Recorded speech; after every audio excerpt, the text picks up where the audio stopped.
Well, the Red Sox welcome the Baltimore Orioles to town for the first of three beginning tonight. The Red Sox dominated the Orioles last year, winning 16 out of 18 games against Baltimore. Hard to imagine they'll be able to do that again as we look back at the numbers from last year. Red Sox have won at least 10 games versus Baltimore 8 of the last 9 years. The 16 wins were the most ever in a single season. Boston won 8-1 against them both at home and on the road. Red Sox also swept 4 of the 6 series and closed out the season matchup winning the last 8 games. But on paper, the Orioles are much better in 2010 because of these guys being added to the roster. Atkins still looking for his first home run of the season. He hit just 9 in 2009 after 3 straight seasons of 20 or more. Tejada's in his second tour of duty with the O's, hitting at .239. Millwood dropped to 0-3 on Wednesday with a loss against Seattle. His earned run average is just 3.38, and Gonzalez blew 2 saves in the first 3 games before going on the DL with a shoulder strain. The Orioles are here for the first time in 2010. We're back with more after this.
John Lester toes the rubber in Game 1 of this 3-game series between these American League East foes, the Baltimore Orioles and the Boston Red Sox. Welcome back inside the broadcast booth as tonight John Lester is on the hill, and for the 3rd straight season, a rather slow beginning for John Lester. The question is, when will John turn the corner? So he's been working hard, to try to, get there as soon as possible. It's not just one thing. It's kind of having that feeling of the relentless attacking of the strike zone. When he does that, he has too much good happening for the results not to be there. They may not be there every night, but with his pitches and what he throws, when he's just, again, being relentless in the zone, he'll be just fine. We welcome in Jerry Remy. And Jerry, certainly it has been tough to watch John Lester the last couple of years. All of a sudden he flips the switch, and the rest of the year he's one of the game's best pitchers. It's hard to explain, Don, how he gets off to a tough start in April every single season. It looked like last time out, after those 3 strikeouts in the first inning, he was on his way, but it didn't work out that way. He's pitching against a team tonight that really he's had great success against throughout his whole career. 12 starts, a 10-0 record with a 2.39 ERA. He's 4-0 against them last year, 6-0 in his career against them right here at Fenway Park. So maybe this is the kind of team that's coming that he knows he has confidence against. He knows he's done well against, and it will pitch well for a complete game tonight. Not a complete game, obviously, but get deep into the ball game for the Red Sox. You know, the Red Sox right now are 13th in the league in the pitching. That's not going to last. Their starting pitching is too good. Clay Buchholz pitched well last night. Hopefully tonight Lester can follow with another good one. On the other side for the Orioles, it's Jeremy Guthrie, who's 0-2 so far in the season. We're back with the first pitch from Fenway after this.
Southwest Airlines, your New England Subaru dealers, Dunkin' Donuts, your New England Ford dealers, Olympia Sports, the official sporting goods retailer, the New England Sports Network, and by AT&T. Welcome back to Fenway Park. Red Sox finishing the third leg of this homestand, a 10-gamer for the Red Sox as they welcome the Baltimore Orioles for the first of three. The first time these two teams have met in 2010. And the Red Sox here trying to finish it off on a good note against an Orioles team that is off to a really bad start. The Orioles are just 2-14 coming into tonight's action for Dame Tremblay's squad, and it appeared on paper, as we mentioned, off the top that this team was much improved, at least on paper, and so far they've not had that translate into victories. It's time now for a look at the game notes brought to you by Jordan's Furniture. Terry Francona has 80 career wins against the Orioles, the most against any opponent. He was 74-35 against them with Boston. The Orioles are batting at just 155 with runners in scoring position. That is last in the majors. They were second in the American League in 2009. And Jeremy Guthrie allowed 29 runs in the first inning last year in 33 starts. He's not allowed a first inning run yet this season. Well, for Terry Francona and the Red Sox, they come in at 6-10. They find themselves 6 games back of the Tampa Bay Rays. And, Jerry, it'll be hard to replicate what the Red Sox were able to do last year against the Orioles, winning 16 times. Well, I think so, Don. The Orioles, even though the record is 2-14, are a better team when they're healthy. They're not healthy right now. And once they do get a little bit more healthy, they're going to be a better competition than they were a year ago. There's no question about that. Red Sox take the field tonight, and as they do, let's check out the Orioles starting 9. Lou Montañez is in left field leading it off with Adam Jones in center. Nick Markakis in right field bats third. Miguel Tejada at third base in the cleanup spot. Ty Wigginton is at second base batting fifth with Matt Wieters doing the catching. Nolan Reimold is the DH seventh. Garrett Atkins over from the Colorado Rockies at first base bats eighth. And Cesar Turris at shortstop bats ninth. On the mound for the Red Sox is John Lester. Comes in at 0-2 with an 8.44 earned run average. In 16 innings, he's given up 21 hits. The opponent hitting at .313 against Lester. His career against the Orioles, 10-0 with a 2.39 earned run average. And last time out, a loss against the Tampa Bay Rays in a 6-inning effort, giving up 7 runs. The Red Sox defense is brought to you by Verizon Wireless. They are 11th in the American League, 12 errors in 16 games. Adrian Beltre will be at third base, Marco Scutaro the shortstop, Dustin Pedroia at second, and Kevin Youkilis at first. Left field to right field, Jeremy Hermida, Josh Reddick, and J.D. Drew, and Victor Martinez doing the catching for Lester. Umpiring crew tonight, Jeff Nelson has the play with Todd Titchener at first base, Jeff Kellogg at second base, and Mark Carlson is the umpire at third. They're available. This telecast can be heard in Spanish by selecting the SAP button on your television remote. Enjoy the game. Buenas noches, amigos. Well, it is 52 degrees to begin the ballgame tonight at Fenway Park. In from left field to begin the game at 7 miles per hour. And partly cloudy above Fenway Park as the lights are on to get it started tonight against the Orioles.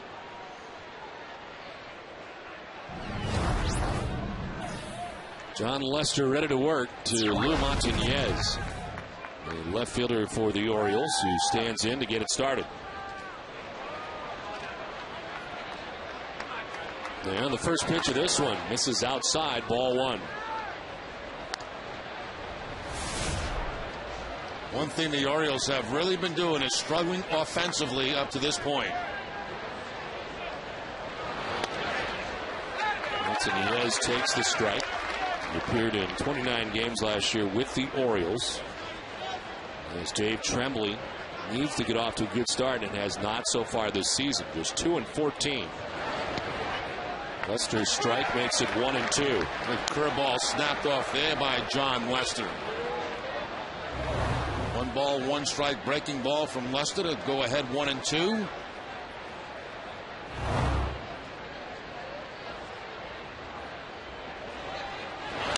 This one fouled off. Victor wanted it up, and it's fouled off at 95.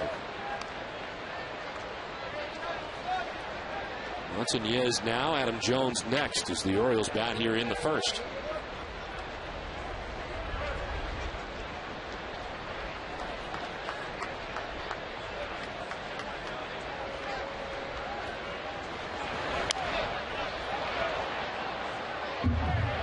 Montañez missed most of last year, tearing ligaments in his right thumb, attempting to make a diving catch at Toronto back on May 2nd last year. He rejoined the club on September the 19th, and again just 29 games last year in the majors with the Orioles. Swing and a miss on a pitch down and in. Lester strikes out Montañez to start the game. Cut fastball from John Lester. This ball down and up about at the ankles of Montañez. So John Lester starting off this game like he did last game. He struck out the side in the first inning in his last outing.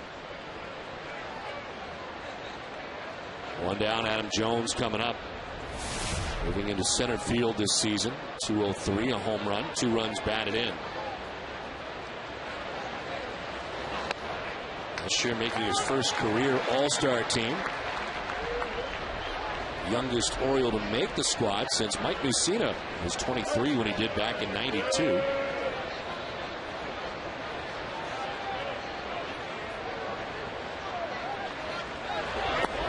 It's 0-2. So far, for the most part, too, John Lester has been down in that strike zone and down and out of the strike zone. Another cut fastball on the last pitch. Nick Markakis on deck. 1 out here in the Orioles' first inning. Fly ball to shallow right. Drew coming in. Out goes Pedroia. J.D. Drew makes the running catch. Almost all the way into the infield. 2 down. Friday Night Baseball on NESN is brought to you by Ace Ticket. Great seats at great prices.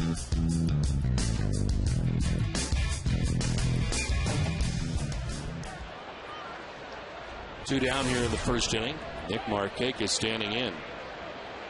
A 2:59 slow start for Markakis. No homers and 2 runs batted in.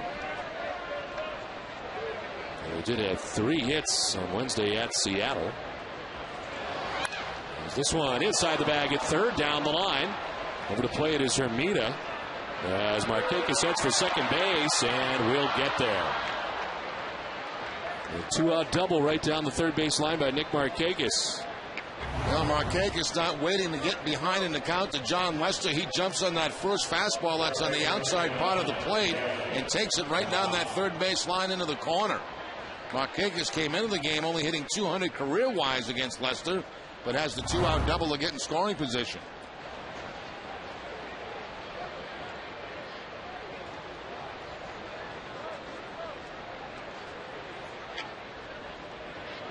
So 2 down here in the first inning. Markakis at second base. And the return to Baltimore for Miguel Tejada. This time as a third baseman. 2 home runs out of the gate, 7 runs batted in.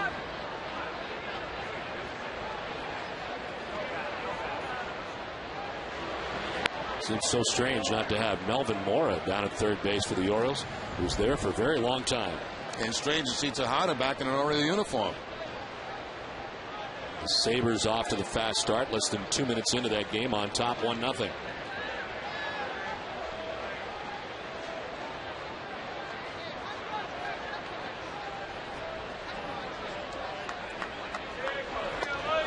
Tejada thought about it, but when he did, it was too late. 1-1. Lester going to the outside corner with this fastball to pick up the strike.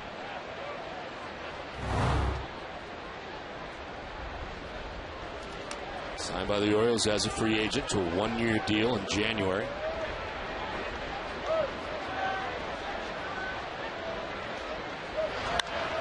High drive to left, but it'll curl foul. Crushed, but foul.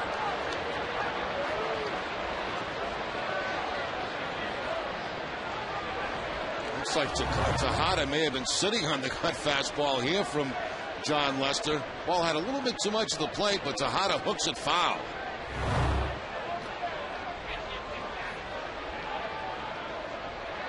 Eleven career home runs at Fenway Park for Tejada. Here in the American League with the Oakland A's and the Baltimore Orioles the first time. 1-2 wrap foul. Tejada last year led the National League in doubles with 46. And elected to his 6th All-Star team last year.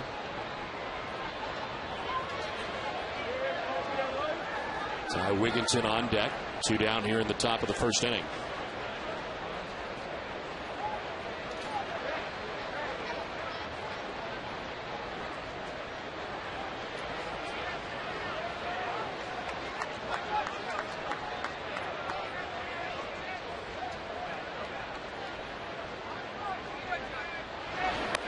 Inside, 2-2.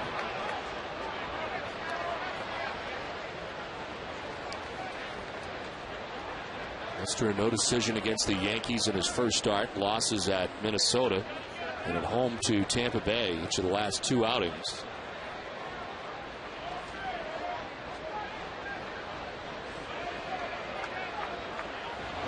Tejada waves at that pitch and strikes out. Second strikeout for Lester. Red Sox coming up.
the bottom of the first in there. Starting lineup is brought to you by New England Chevy dealers.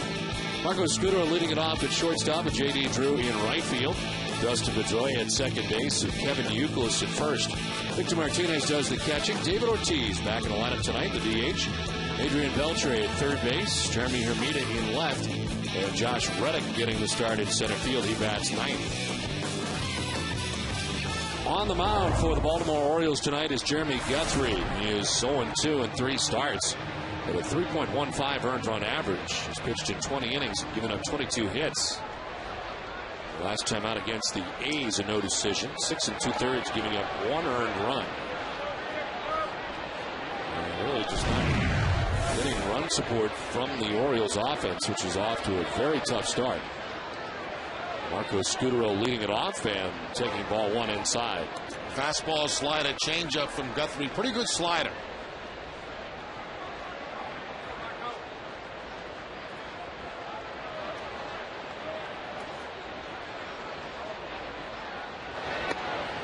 In there for a strike, and it's 1-1.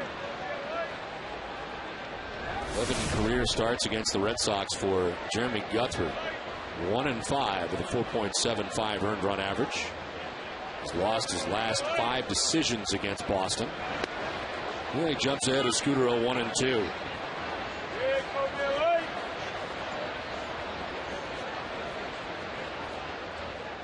In 5 Fenway starts, he is 0-2.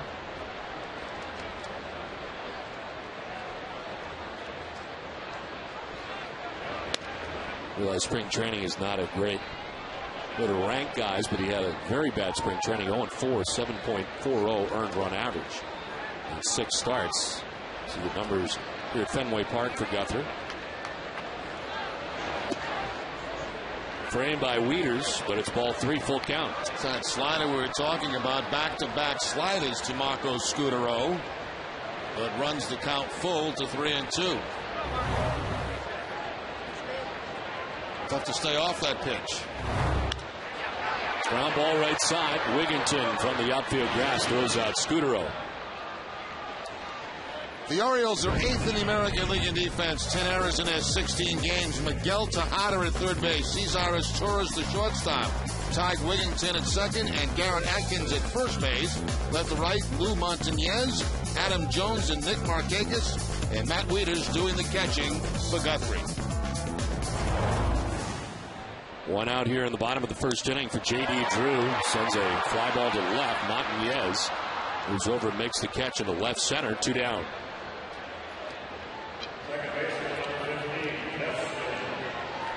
Two up, 2 down in the first. And here comes Dustin Pedroia, who continues to hit out of the 3 spot for the Red Sox. 288, 5 homers, and 13 runs batted in. He has 10 RBIs in his last 12 games, but very quiet series against Texas. He was just 1 for 14 in the series against the Rangers. And Ray Francona talking about him a little bit before the game and feeling like Dustin trying to do too much perhaps in this 3 spot and a little overamped. He is 1 for his last 14.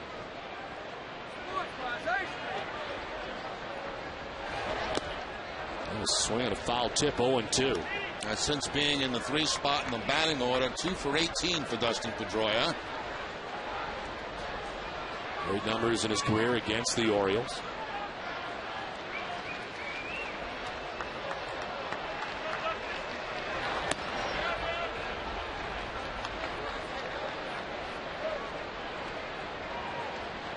Red Sox with an 8-game winning streak against Baltimore. That's how they finished last year. Trying to get Pedroia to chase, and he doesn't. 2-2. Youkilis would be next, but there are 2 outs here in the first.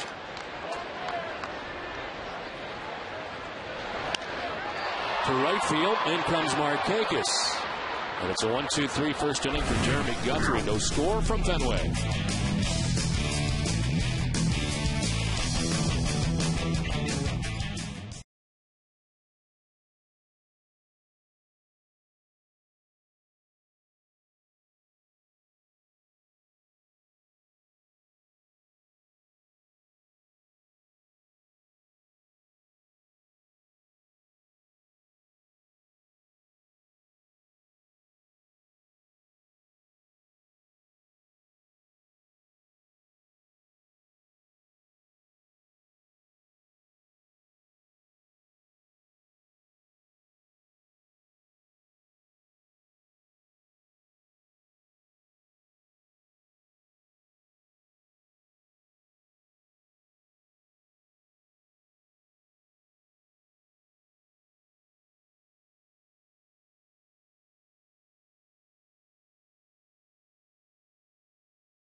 From Fenway Park, Ty Wigginton leading it off for the Orioles.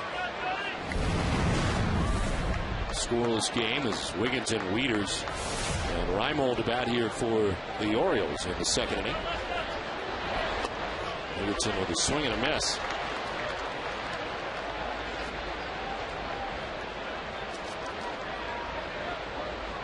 Two strikeouts in the first inning for John Lester. Worked his way around a two-out double by Markakis.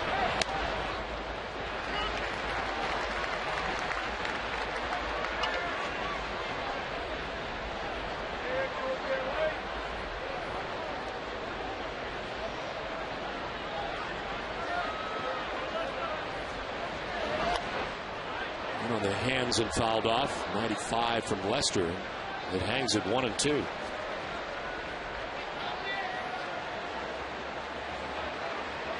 Wieters waiting on deck, then Nolan Reimold.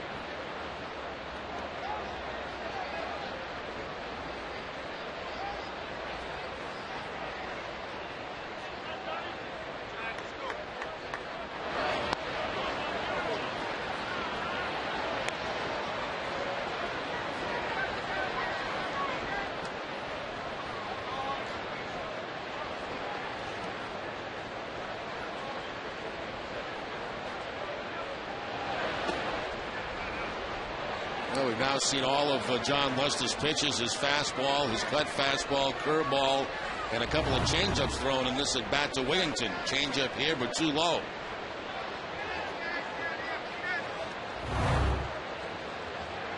Even ahead 1-2. It's a full count now.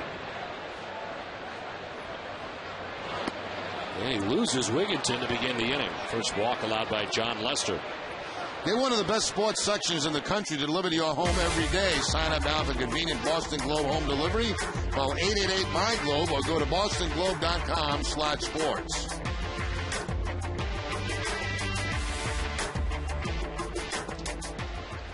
So leadoff walk for Ty Wigginton, first base. Matt Wieters coming up. First round draft choice by the Orioles, 5th overall back in 2007. Bursting onto the scene last year. Was off to a .298 start this year. Wieters grounds it towards third base. Beltre, the second for one, and that's all they'll get. One hard at second was Wigginton getting a piece of Pedroia, and there's one down. Yeah, that ball was tailing back into the runner coming in at second base, and Pedroia had to really get out of the way quickly before he got slammed by Wigginton. And from that position there, no way you can make a throw to first. So that ball tailing back into the runner. So they give the lead runner to Wigginton. Wieters at first base. And Nolan Reimold coming up. Reimold, the designated hitter tonight. Just a 167 start.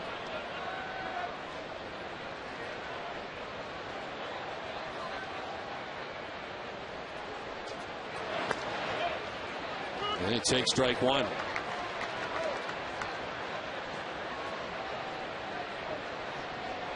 On the DL last year with Achilles tendonitis in September. Had surgery to repair the Achilles at the end of September, last week of the year. Was lost for the season. Reimold takes ball one, 1-1.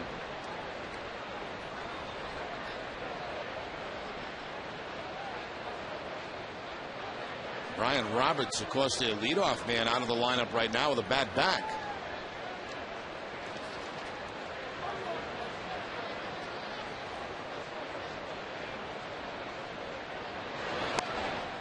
Eight in the cut, and it's 1-2. 94 on the fastball from John Lester.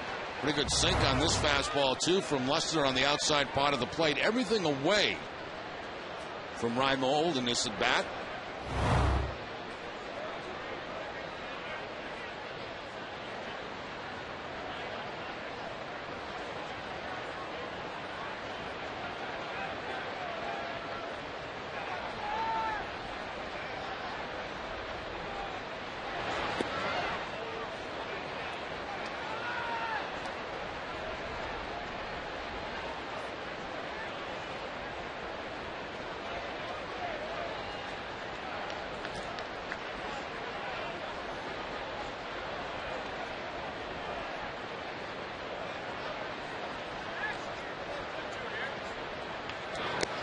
skips in and gathered by Victor Martinez. Full count.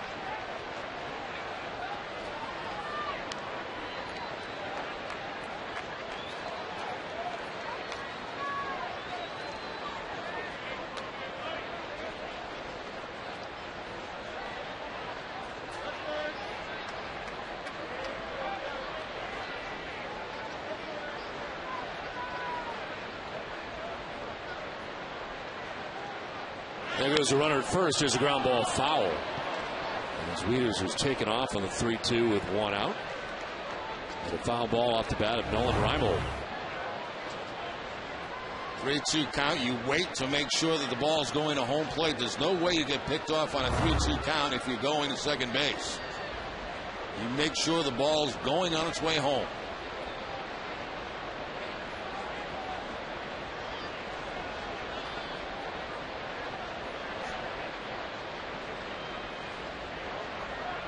Go to first, and Wieters back to the bag.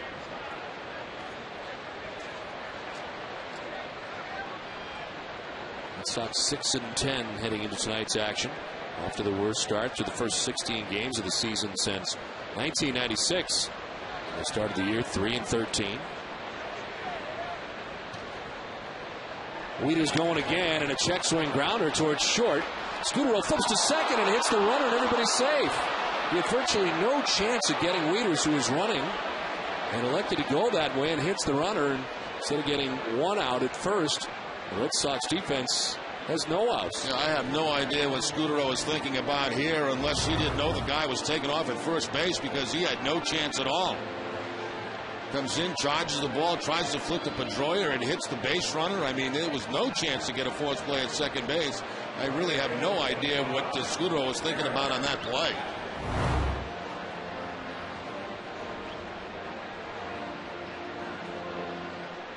The only thing I can imagine, Don, is he didn't think the guy at first was running, but I don't know how you could miss it. Infielders always take a peek at that runner at first base. Literally hit him while he was standing on the bag. So it is first and second, one out. The fielder's choice as Garrett Atkins stands in. Atkins takes strike one. A 241 start for Atkins. No homers and 5 runs batted in. Signed with the Orioles as a free agent in December.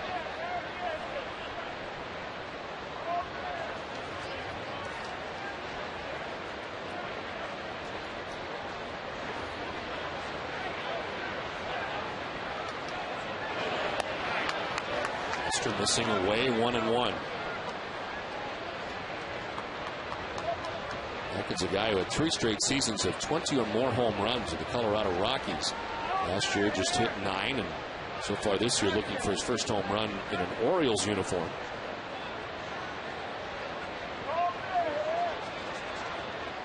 That was 98 career home runs.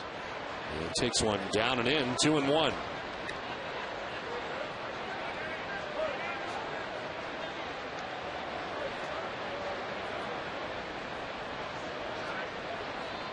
Cesar is Torres, a shortstop, number 9 man waiting on deck.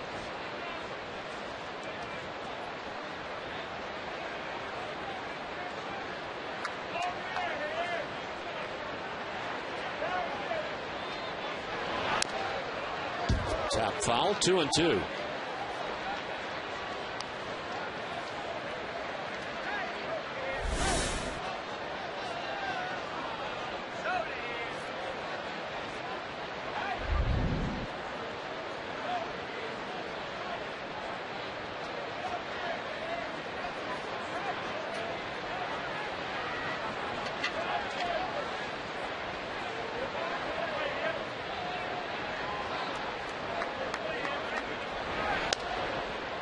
Sight for ball 3.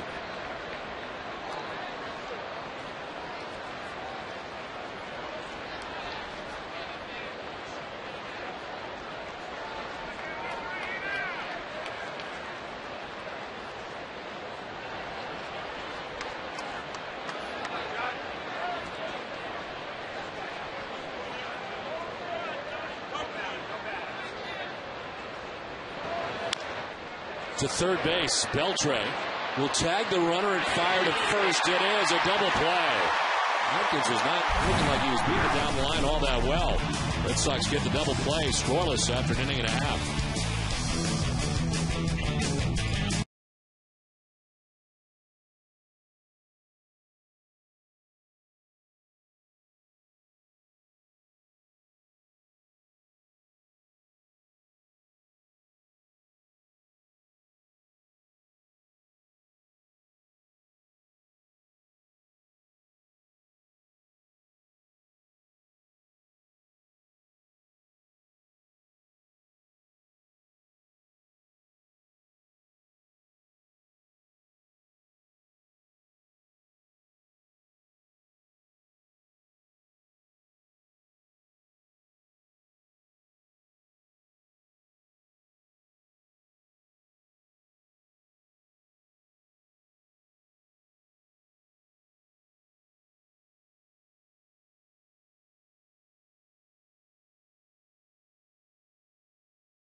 Makes his return from the disabled list. Visit NESN.com/Gammons to see Tom Curran and Gammons discuss the move.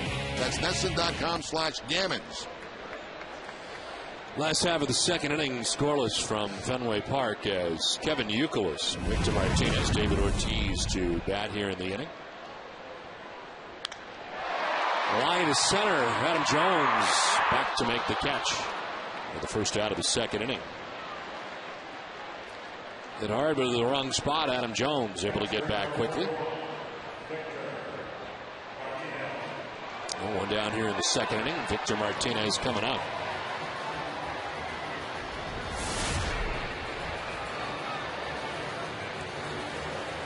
A .271 average with a home run, 5 runs batted in for Victor.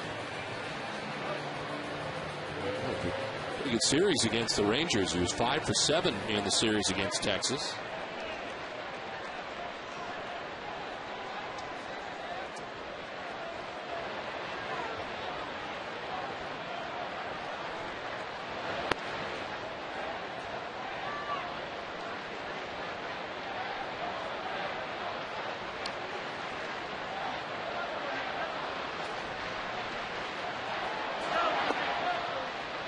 Strike and it's 1-1.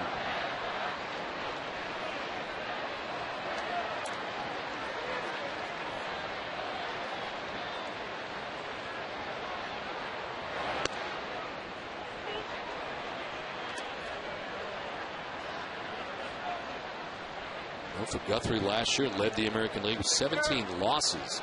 Also with home runs allowed 35 home runs in 2009.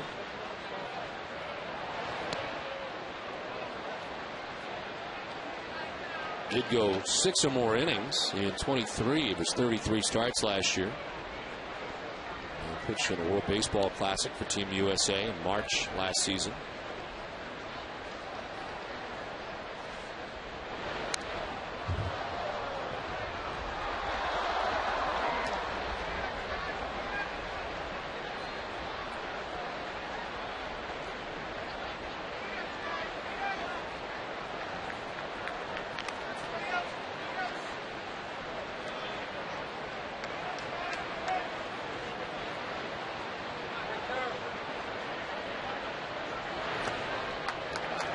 In the dirt, ball 3. First changeup that Guthrie has featured in the game tonight. Mostly fastballs and sliders. That time a changeup to Victor Martinez.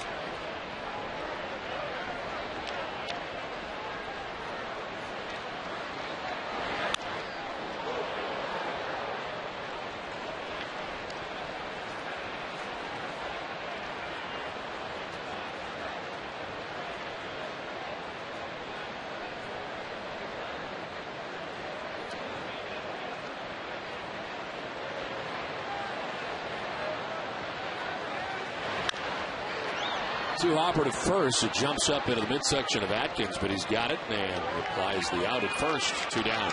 The Boston Marriott Copley Place official hotel of the Boston Red Sox has the perfect Memorial Day or Labor Day weekend escape.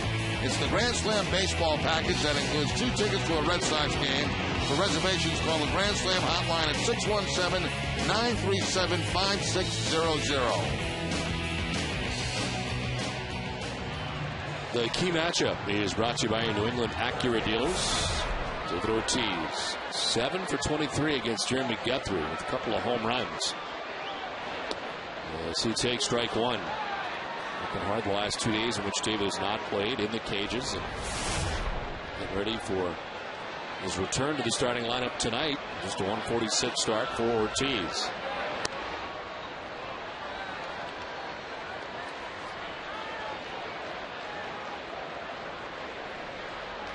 Just 3 at-bats in the Texas series, 0 for 3 in that series before being pinch hit for.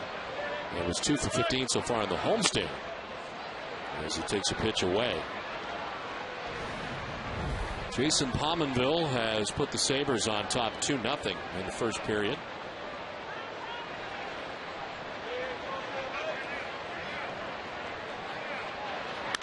Ortiz with a jolt to left field. Back goes Montañez looking up. It's gone. Home run number 1 of 2010 for Big Papi.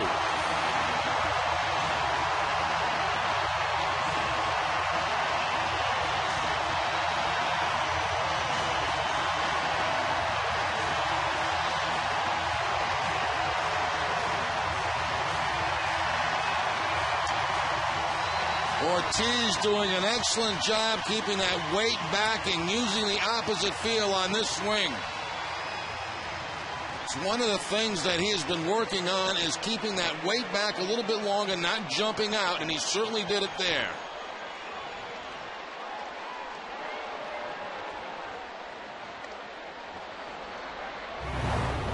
This ball driven a long way to the opposite field. Fastball. Ortiz taking advantage of the opposite field and hitting it into the monster seats.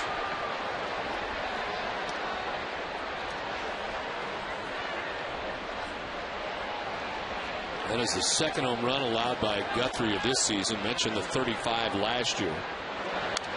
As Beltre fouls it off, and it's 2-1. That's a good matchup day for David Ortiz. Gets a couple of days off to work on his mechanics and gets in there against a guy that he's had some success against.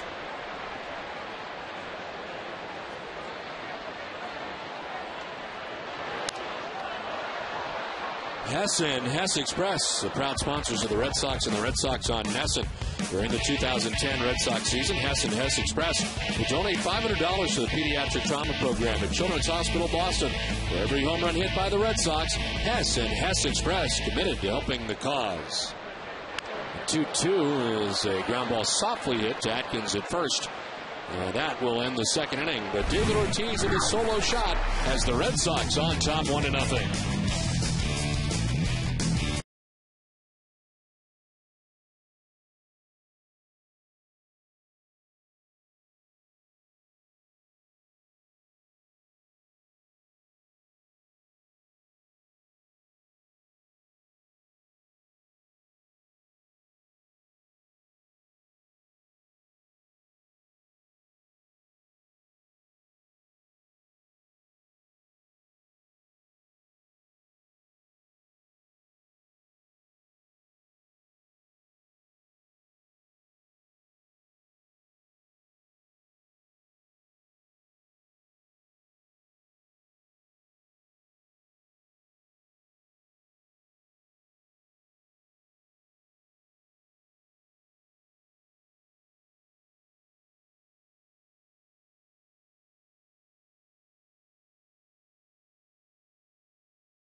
third inning thanks to David Ortiz. The Red Sox have a 1-0 advantage.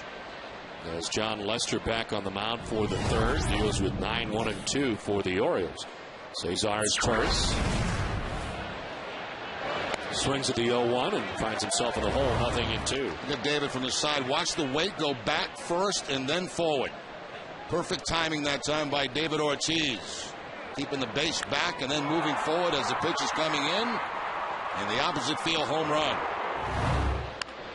Now ground ball down the first baseline, foul.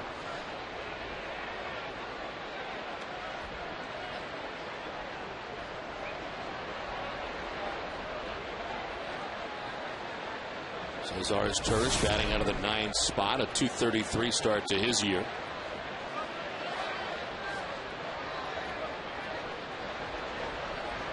Orioles as a team hitting at just .225. A swing and a miss on a pitch in the dirt, and Victor will apply the tag.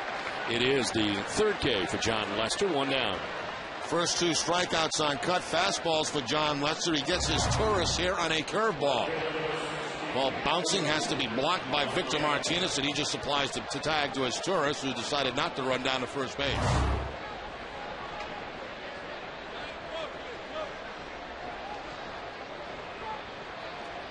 So second time through now for John Lester in this Orioles lineup. Lou Montañez, who struck out swinging in the first inning. Yeah, the Orioles as a team, they hit at .225. Only Cleveland and Chicago have lower batting averages collectively as a team than the Orioles. The White Sox are hitting at just .215 heading into today's action.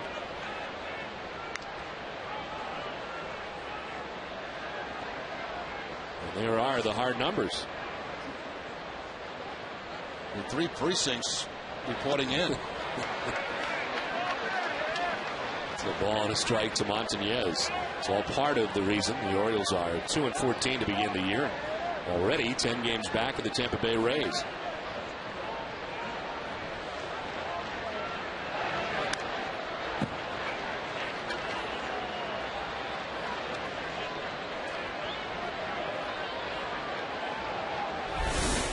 One out, base is empty. There's Adam Jones waiting on deck.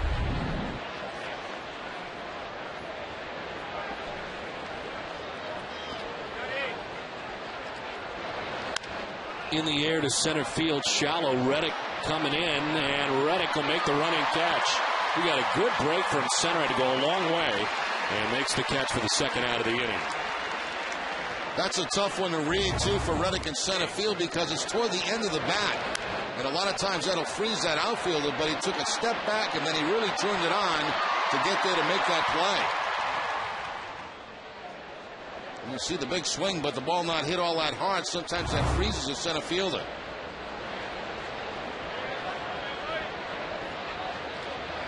So 2 down for Adam Jones, who flied out to right field in the first inning.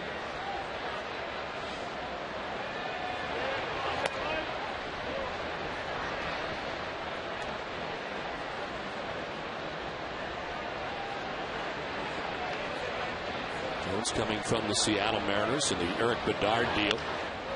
On the ground to second base, Pedroia picks and throws, and Lester enjoys 1-2-3 third inning. Red Sox enjoy a 1-0 lead.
1-0. Red Sox on top of the Orioles as we head to the last half of the third inning. And it's Jeremy Hermida, Josh Reddick, and Marco Scutero in the third. David Ortiz, the difference in this one, a solo shot in the second inning. He did .250, has 3 home runs of his own, 9 runs batted in.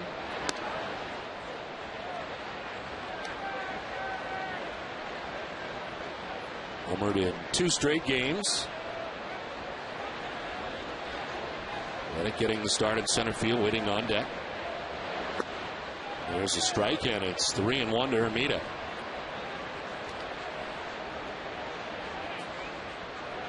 He did 4 for 19 on the homestand, as he'll take the walk to begin things here in the third. At FW Web, homeowners save on the most reliable water heaters. Bradford White Icon water heaters can offer 50% more hot water, 36% savings, and worry-free leak detection. Learn more and save $50 now at FWWeb.com. Walk for Jeremy Hermida, the first walk allowed by Jeremy Guthrie. And here's Josh Reddick, 1 for 4 since coming up from the Pawtucket Red Sox. Reddick recalled on Tuesday. Had a double in the 6th inning. In his first game back, was 1 for 4 in his return to the Red Sox. Actually, last year was 0 for 20 to wrap up the year, but had a home run, his first major league home run against the Orioles. And 3 different stints in the majors with the Red Sox, and both of his home runs against the Orioles. The bunt bid, and it's popped up foul. Out of play.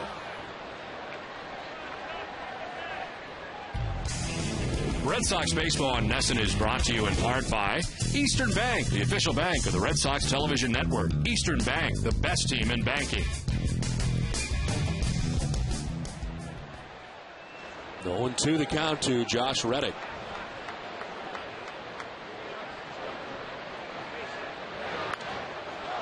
Throws it foul off to the left. That bunt attempt by Reddick was not bunting, sacrifice bunting. That was bunting for a base hit. Trying to drop one down that third base line against Mickey Tejada, but pops it up. Barrel of the bat underneath the baseball.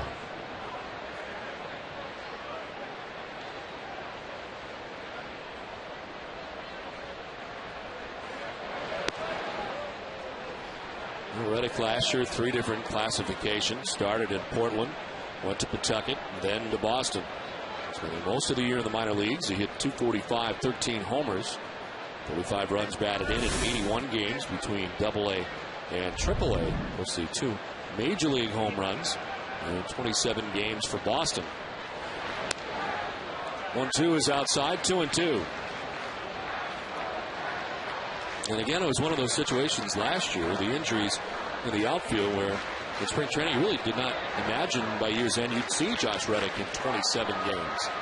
And here the Red Sox in the same situation this year. Reddick and McDonald. Ground ball right side. Wigginton looked at second, but fires to first for the out. As Hermida takes second, 1 down.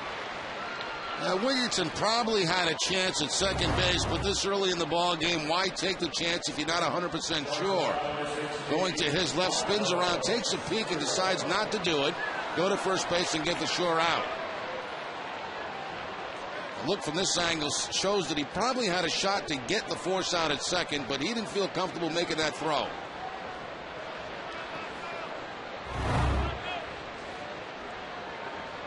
So 1 out, Hermida now in scoring position. Here's Marco Scutero. Grounded out to second base in the first inning.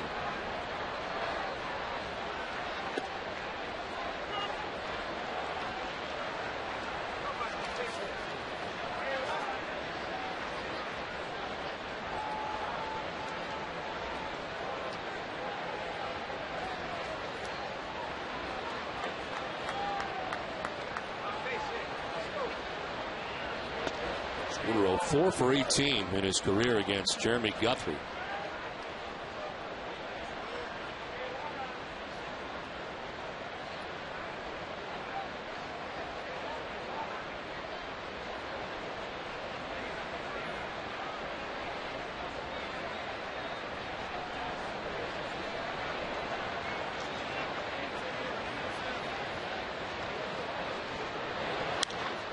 to right field, sinking fast. Marquez coming in, won't get there. Drops in for a hit. Having to wait to make sure it was Hermida, so he's just getting to third. On the base hit to right for Scudero. Red Sox have runners at the corners. Yeah, not much Hermida could do here except wait to make sure it drops in. You take a peek out there, looks like it might drop in, and once he realizes it does, then there's really no chance at all for him to score. Ball slicing away from Marquez out there in right field on a slider.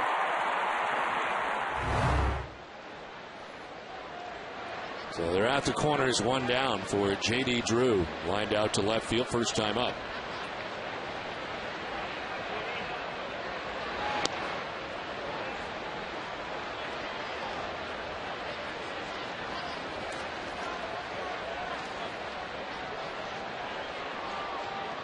J.D. Drew on Wednesday night, belting his 5th career grand slam. And he ended up going 2 for 13 in the series against Texas. I like that, Don. Belting. Like that?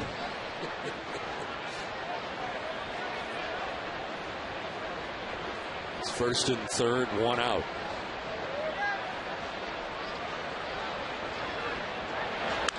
Drew belts this foul.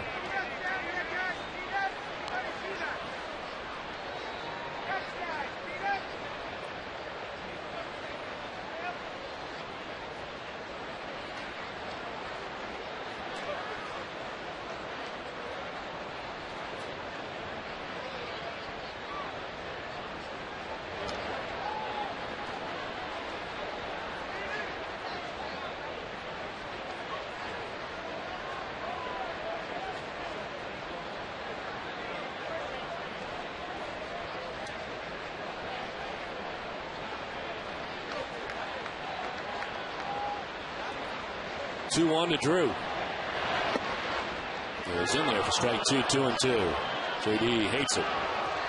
Change up that Drew thought was down and away. Let's see what the Amica pitch zone says.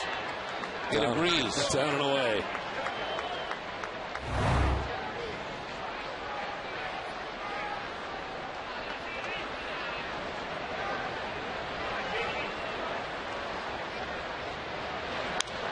Drew lifts a fly ball to left field. Montañez into the corner to make the catch. Tagging is Hermida.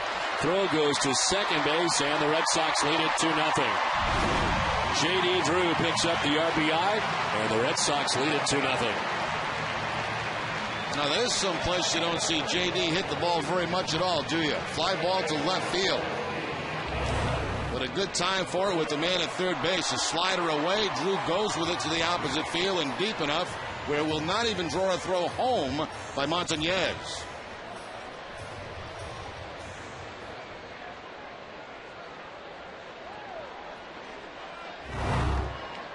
So 2 down, Scudero at first base, and Dustin Pedroia, the batter. Check on Scudero's back to the bag.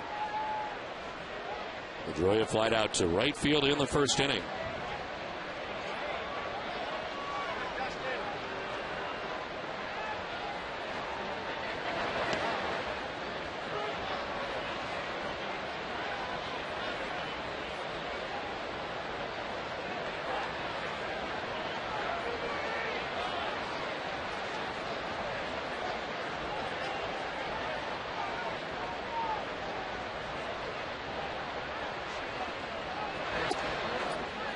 Strike, and it's 0-2. After giving up the home run to David Ortiz, solo shot in the second. Gives up the sacrifice fly to J.D. Drew here in the third inning. And Red Sox collect a 2-0 advantage with 2 down in the bottom of the third.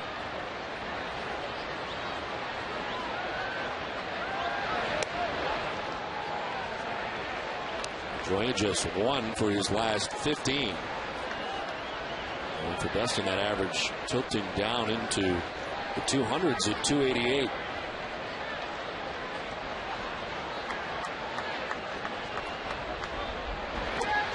Two and two.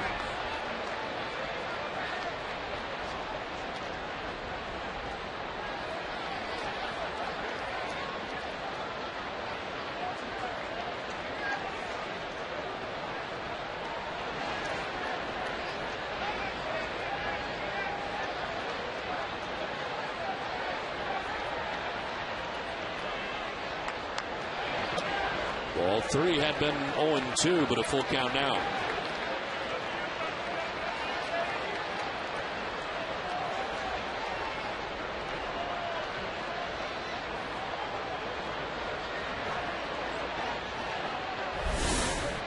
Youkilis on deck with 2 outs in the third, and a pop-up foul ground to hot over by the seats. Will not have a play. On Sunday's Ultimate Red Sox show, guest host Catherine Tappan's top 9 includes the plays of the week, the Sox consecutive walk-off wins against Texas, and much more. Catch the lineup Sunday at noon on the Ultimate Red Sox show, presented by Arbella Insurance Group. Arbella Insurance, here for good.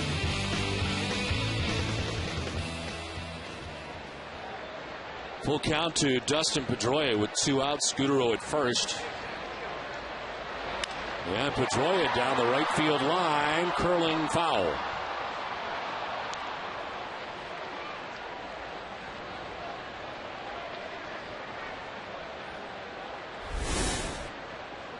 "57 pitches so far for Guthrie. His high in the year is 105. He did that in the loss against Tampa Bay in 7 innings.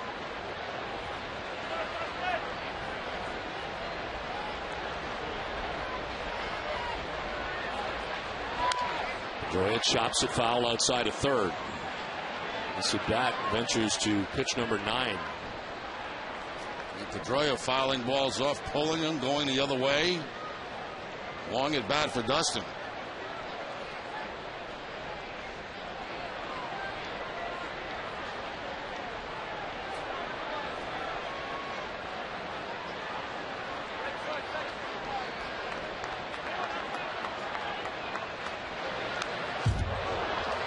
He gets a 10 as he fouls it back to the screen.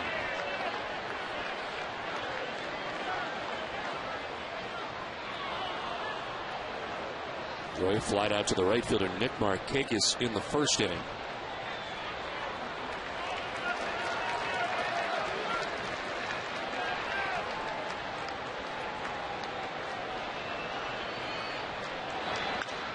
Fly ball headed out towards right center field. Adam Jones is calling and catching out number 3. Red Sox get a run on the sac fly by J.D. Drew and lead it 2-0.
Top half of the 4th inning. It is 2-0. Red Sox on top. Nick Markakis leading it off for the Orioles.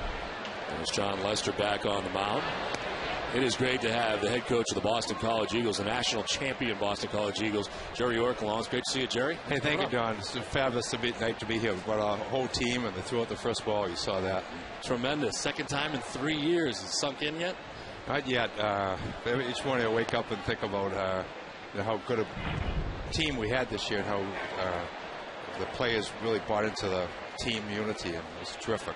Did you have a feel early on that you could do it again this year? You know, I wasn't quite sure. We won the Beam part in February, and at that point on, I thought, hey, this might be a special team and capable of doing it. Then we just got red hot down the stretch. A terrific run in the end, and April the 10th wrapped it up.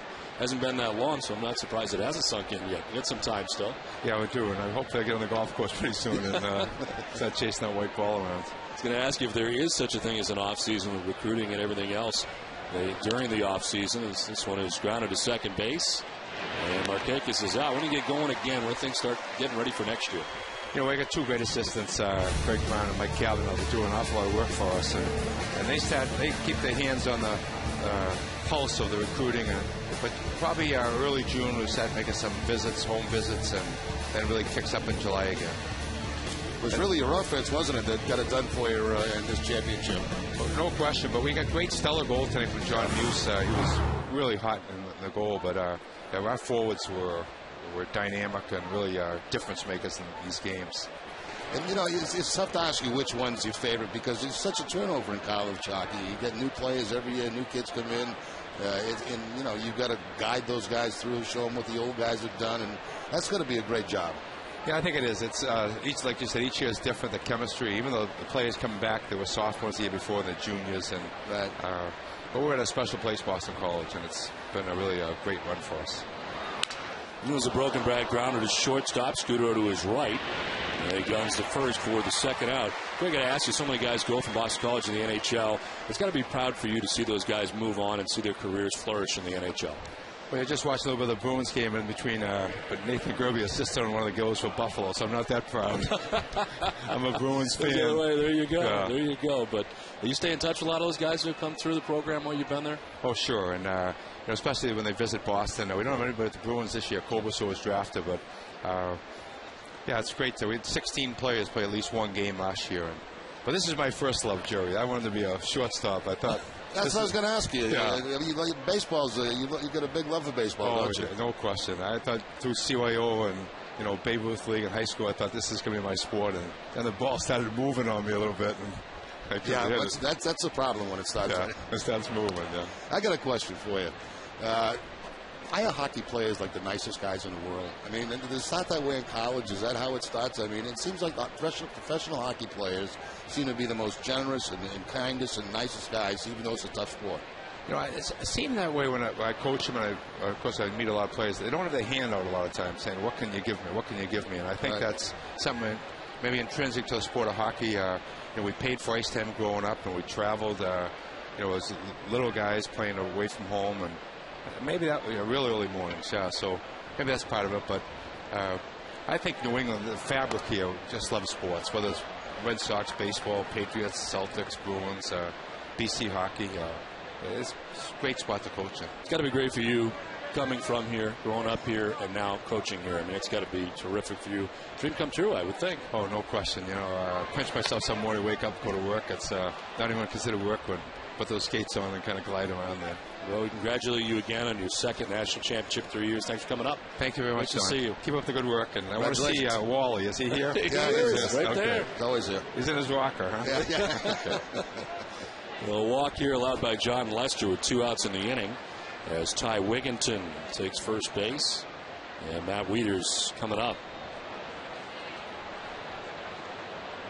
Good to visit with Jerry York. And the Boston College Eagles have done it again. They throw out the first pitch tonight at Fenway Park, honored here at Fenway. And Wieters reached on a fielder's choice in the second inning. Yeah, it's 2 outs and a runner at first.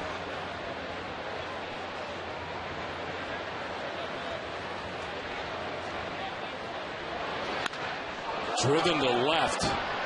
And off the base of the wall in a hop. Stopping at second is Wigginton. So it's a long single for Wieters, and all of a sudden the Orioles have something going with 2 down. That's a 6-game hitting streak now for Wieters. We mentioned most of this lineup is struggling, but Wieters swinging the bat pretty well. And this fastball he takes down toward that left field wall. Ball hit so hard that the runner at first base, Wigginton, had to kind of hold up at second base in scoring position. Could not go to third. So 2 on, 2 down. And Nolan Reimold coming up. Reached on a fielder's choice in the second inning. A walk broke up a string. 5 in a row retired by John Lester. 2 quick outs in this inning, but a walk and a single.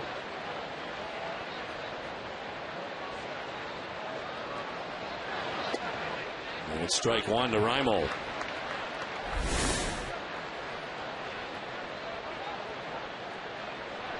Lester has given up 2 hits, a double for Markakis in the first, single for Wieters.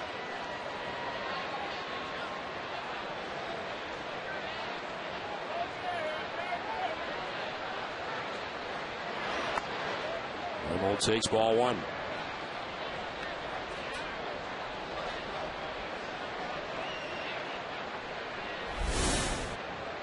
Garrett Atkins waiting on deck.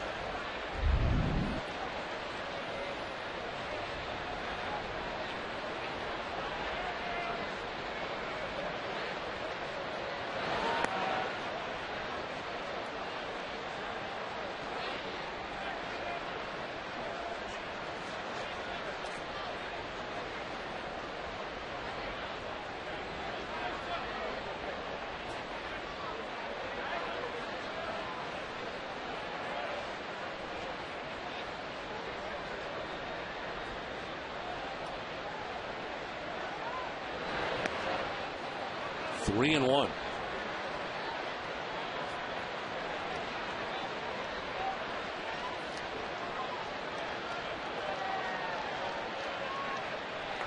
Reimold just a 167 average in his career with runners in scoring position with 2 outs.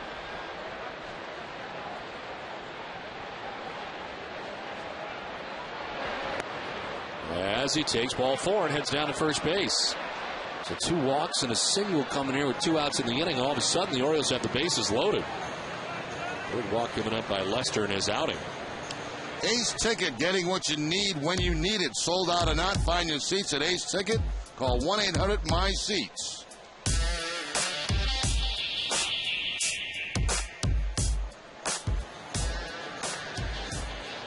So John Farrell out to talk to John Lester with 2 outs here in the 4th inning. Garrett Atkins coming up, number 8 man in this Orioles order. Grounded into a 5-3 double play back in the 2nd inning.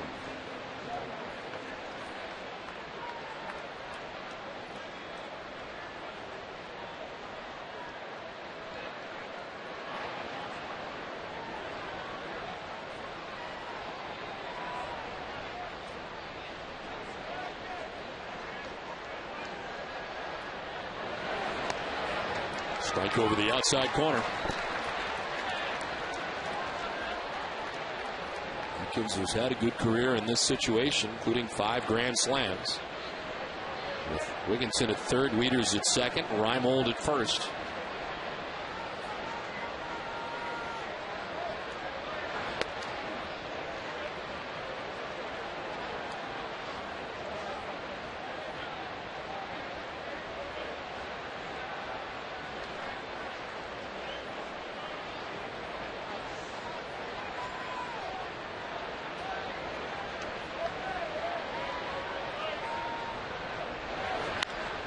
Rip foul.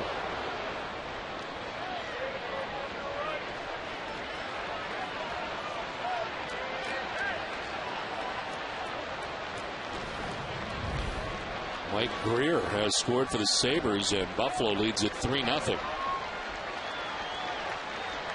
And the Terrier giving the Sabres a 3-0 lead.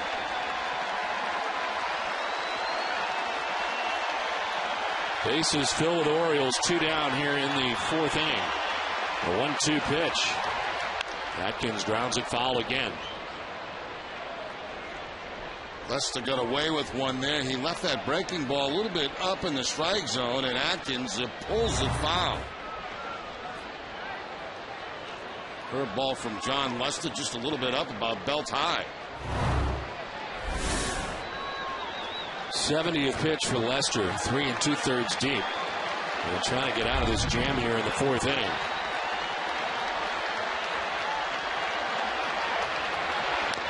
Atkins gets just a piece.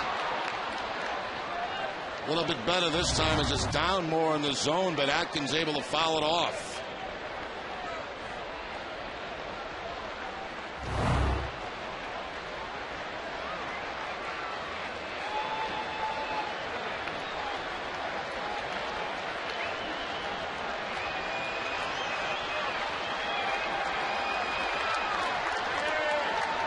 One, two.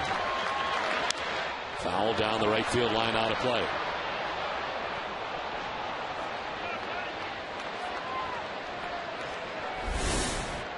Cesar's Turris on deck. Lester got 2 quick groundouts to Markakis and Tejada. Walked Wigginton. Wieters single. Reimold walked. Bases filled with Orioles. 2 down in the 4th inning.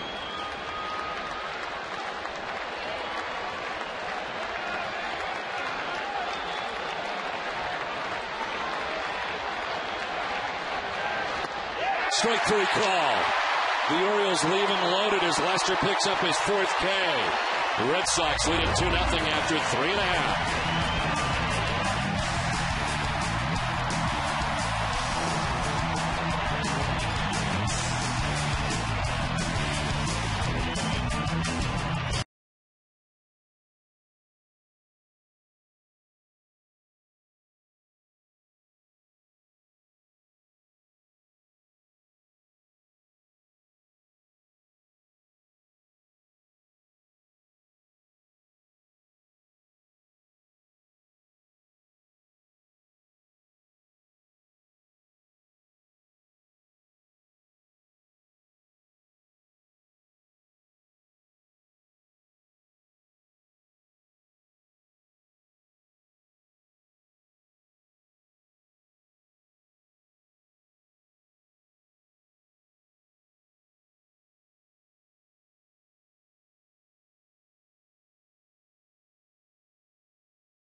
Visit them at bidmc.org. Last half of the 4th inning as Kevin Youkilis leads it off. Youkilis, Martinez, and Ortiz. As the Orioles, their troubles continue with runners in scoring position. They had the bases loaded and could not score. John Lester with a big strikeout of Garrett Atkins to end the top of the 4th.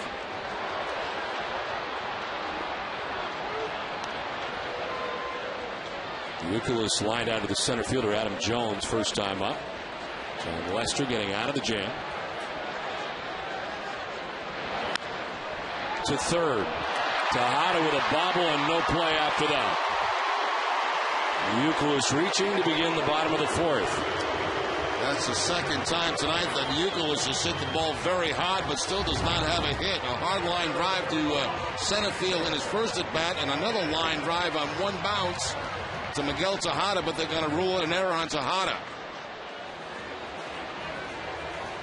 That's his third of the season down there at third base for the Orioles.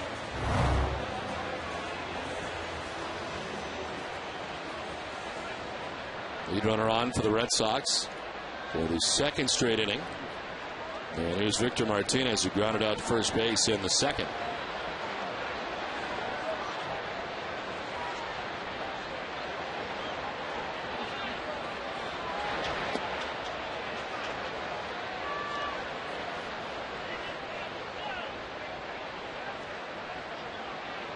Red Sox so far with just 2 hits off Guthrie.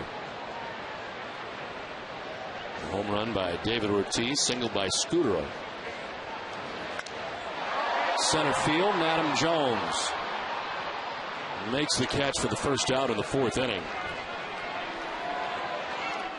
If you or someone you know has been affected by the recent floods in Rhode Island or Massachusetts, please contact FEMA at 800-621-FEMA or register online at disasterassistance.gov. One out and a warm reception for David Ortiz, who last year took until May 20th to get his first home run.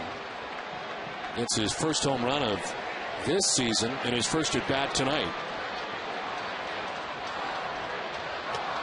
As he takes ball 1. 2 down in the second inning when Ortiz went the other way and into the monster seats.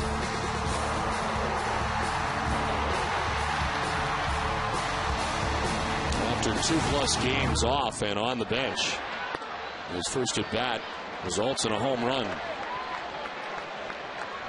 And the Ortiz signs are back at Fenway Park.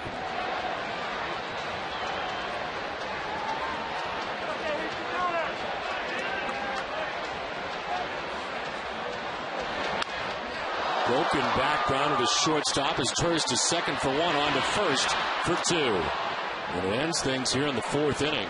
It's 2-0 Red Sox at the end of 4.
Cesar Torres, the number 9 man in the Orioles order, leading it off in the 5th with the Red Sox on top 2-0.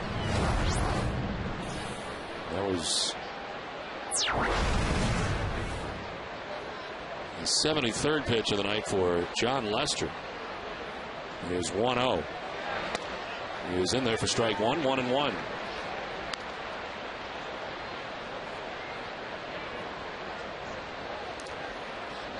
There's Torres, Montañez, and Jones, 9-1 and 2. This one fouled off.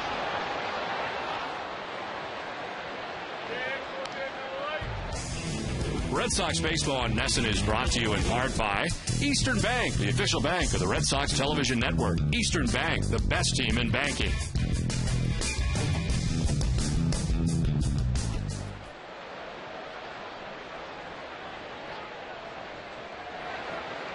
Inside and hit is Turris. Lead runner reaching for the Orioles for the second time in 5 innings. John Lester trying to go inside with a cut fastball right here against his Turris. Instead, gets him right off the calf. Right off the left calf, and he'll make his way down to first base. Pitching line brought to you by Ace Ticket. And 2 hits allowed by Lester in 4+ innings. So far, no runs. He has walked 3, struck out 4, and up to 76 pitches. Walked 2 in the 4th inning, but got away with it as he struck out Atkins with the bases loaded to end the 4th. Hit batter to begin the 5th, and now Montañez takes strike 1. Montañez getting his 3rd at bat of the night. Struck out in the 1st inning. Flied out to center field in the 3rd.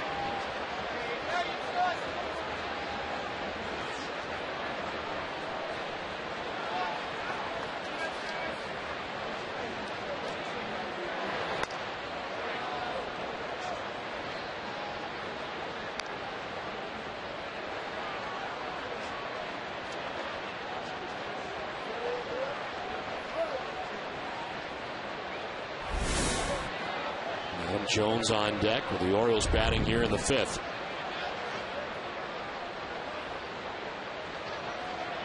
Runner goes. Lester throws over. Youkilis down to second, and they got him. His Torres guessing and guessing wrong. Well executed by Lester, by Youkilis, and by Pedroia. The pickoff attempt, watch Youkilis come and get it, clear himself for the runner, and then Pedroia clearing himself for the runner to make sure they don't throw it into the back of the runner and get the out at second base. Well done by all 3.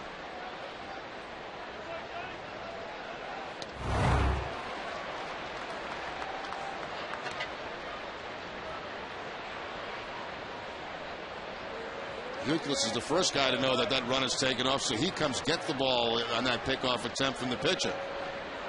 Pedroia gets himself in a position where that throw's not going to hit the runner in the back.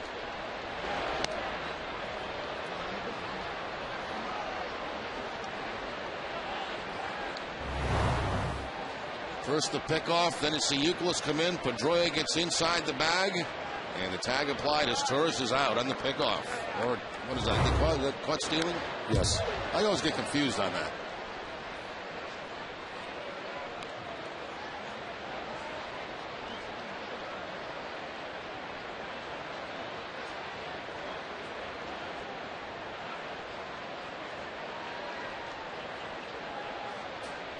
Two and 2 to Montañez.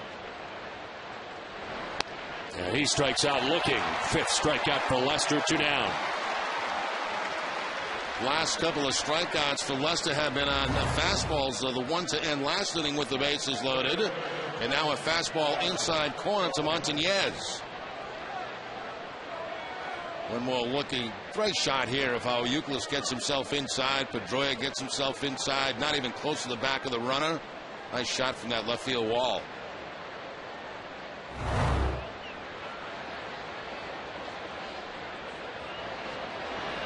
Adam Jones batting.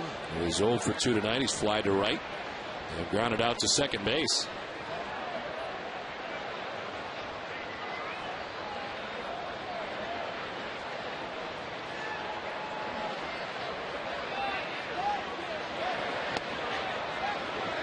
Strike 1, 1-1 to Jones.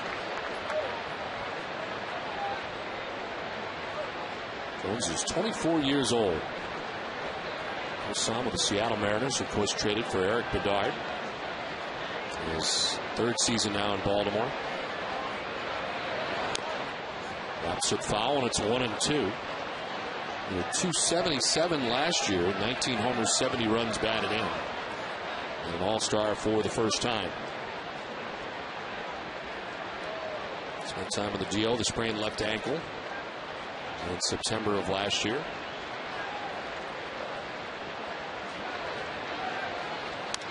Reaches out, pokes it foul. 1-2 still.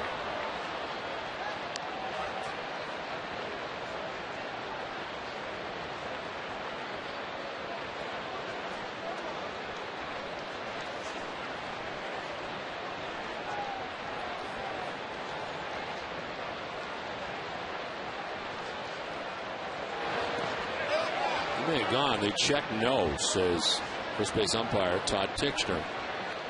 And it's 2-2. Good call at first base by Tixner.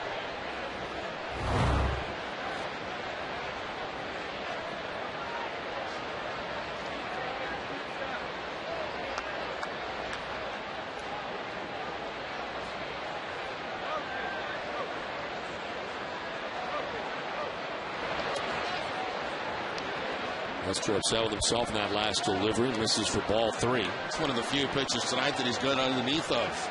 There's a changeup that Lester was going to throw, but the elbow drops and the changeup goes high. One of the few pitches that he's left up in the zone tonight.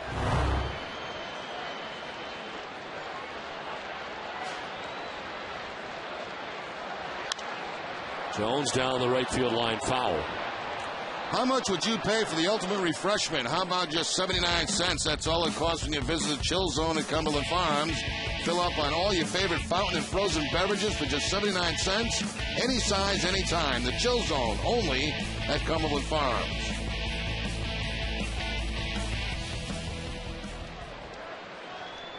Two outs in the 5th, and the 3-2 will have to wait. Jones backs out.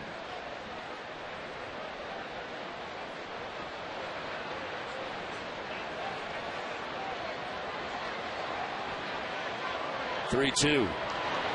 Swing and a miss. Strikes out Jones. Back-to-back K for Lester, 6 in all. The Red Sox have a 2-0 lead.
Two 2-0 Red Sox on top as Adrian Beltre fouls off the first pitch from Jeremy Guthrie here in the last half of the 5th inning. Home run for David Ortiz in the 2nd inning. Sac fly for Drew in the 3rd inning. Beltre, Hermida, and Reddick to bat here in the 5th. I don't know what's going on in this booth, but there's been a scent in here for the last couple of innings. Sure has, Jerry. You mentioned in Minnesota that I had not received anything in a while from Yankee Candle and wonder where our candles were. Well, the fine people at Yankee Candle have sent a nice big box of stuff that'll last throughout the year. Are you going to put some of those candles in your office? There's no doubt about it, but more importantly, in the hotel on the road. I mean, this is good stuff. I'm telling you. In fact, here I have a beach walk. Beach walk? Which I think you'd love. And there's more. What is this stuff in the, what is this stuff? The water bottles? Or no, these are the purifying hand stuff, the hand sanitizer. Oh, keep I mean, you go through this stuff like it's, this is, diving at third base is Tejada, and reaching at first is Beltre. It's a base hit for Beltre. Red Sox get their third hit of the night. So this is also scented the ocean water hand sanitizer. It screams you. Yeah. And then now, no, go ahead. Go ahead. What is that? Over here we have the Clean Cotton, which is odor neutralizing. It is a travel spray. So literally, you spray your room? I mean, we jump in a cab someplace. You don't like the smell, and you fire off this odor neutralizing thing, and it smells like cotton. I mean, think about the possibilities. No, I thought about it. You think of all places we travel and how bad the odor can be in some places. I mean, you can control that now, just this little squish. A tapper for Hermida, and it's 1-1. And does that box have Don and Jerry on it, or is that just Don? That I don't know, but here we go. This is from Karen Fortin and Frank McPartland. We thank them very much, and they have sent us stuff many times before. But it's disappeared before it's gotten to us. So this time, made sure it was delivered to the booth. Now, let me ask you this. Yes. How are you going to get it to your car? It's a very good question. I remember one year where you got something here. You had one of our interns run it to your car. It was the last time we got this.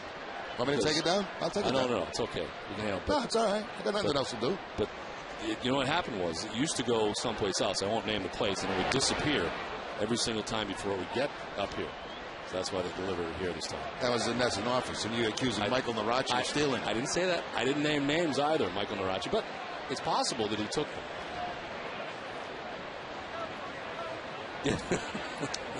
So anyway, we thank them very much. Again, Karen Fortin and Frank McPartland. They've made our road situation very enjoyable and the cabs better. And what do you mean our? The 1-2 is on the ground to third base. Tejada to his left, throws wildly and on the ground. Heading for third now is Beltre. I'm not sure what happened there. Tejada just threw it into the ground. Well, he tried to throw it sideways over to first base. If you watch, it's almost like, a side-arm flip from a shortstop. And not even close to the target at second base. So he probably had a better opportunity maybe to pop up and throw to first base. But he tries that side-arm flip to second base, and it's not even close. Probably going to go as a base hit. And an error. It allows Beltre to get to third base, so it is the second miscue for Miguel Tejada of the night. That's 2 innings, in fact. First and third, and Josh Reddick coming up.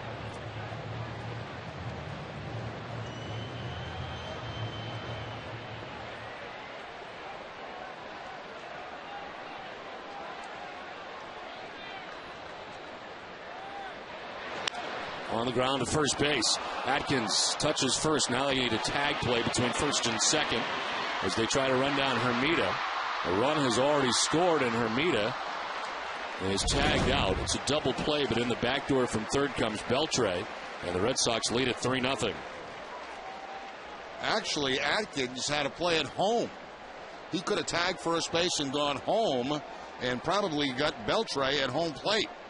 Instead, he elects to go to second base, and they get that rundown caught. But watch when he catches this ball and tags it. Beltre had stopped. He's got plenty of time to make the throw home. He had in his mind going tag first, go to shortstop, and get that double play. And it gives the Red Sox another run in this ball game.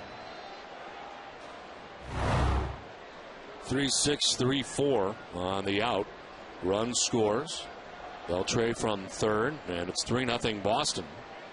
Base is now empty, and Marco Scutaro hits as he takes strike one.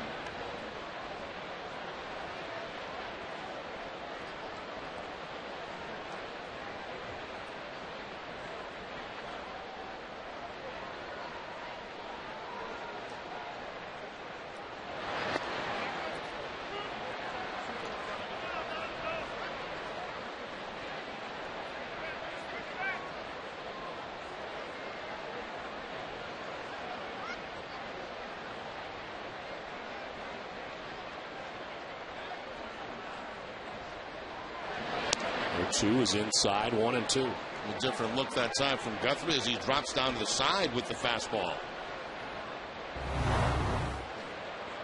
Trying to go to the outside corner on that drop down. Instead, it stays inside to Scudero.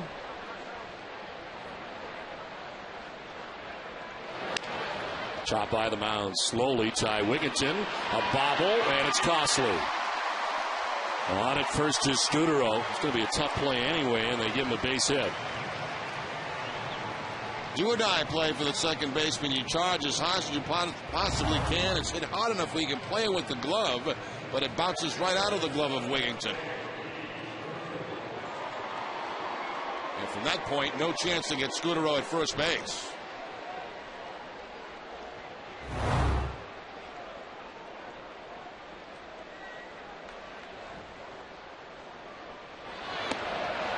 J.D. Drew is lined out to left and hit a sacrifice fly to left field. Picked up his 7th RBI of the season back in the 3rd inning.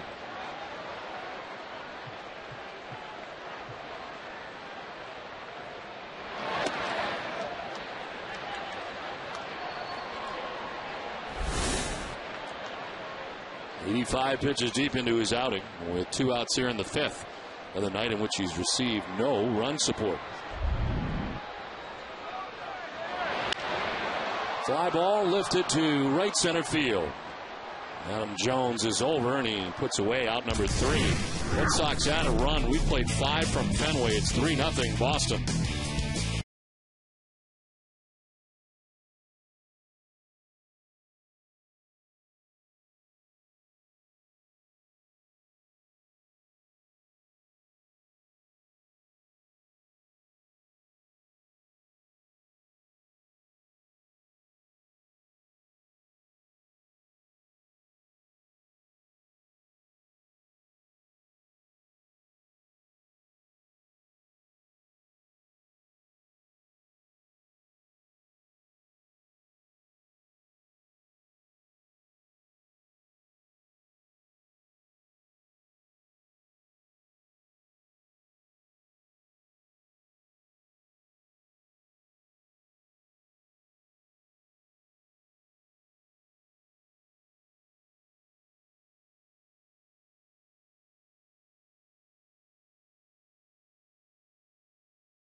The Orioles 5-2 as we head to the 6th inning.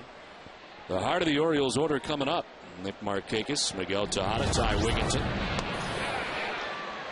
Markakis has one of only 2 hits tonight for the O's.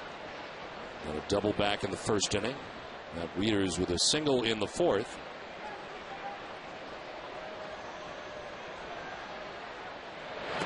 Pitch 92 from John Lester, missing inside.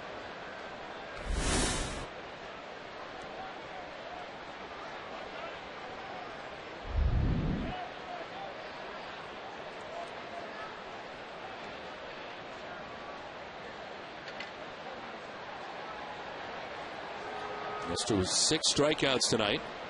Finished up the 5th inning with back-to-back Ks of Montañez and Jones.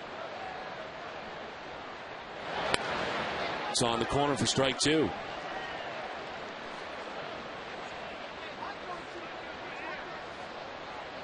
Lester coming into tonight's action 0-2 on the year. with an 8.44 earned run average.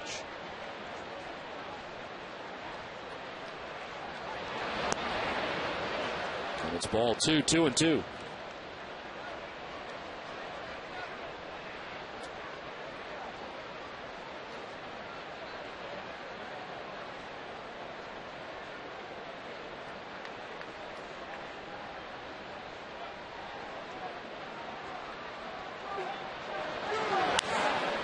To third base, Adrian Beltre. Sidearm toss in time to get Markakis for the first out of the 6th inning. Whether it's banking, investments, or insurance, Eastern Bank is here to help you and your community win. And for each Red Sox win this month, the Eastern Bank Charitable Foundation will donate $500 to the Boys and Girls Clubs of Boston.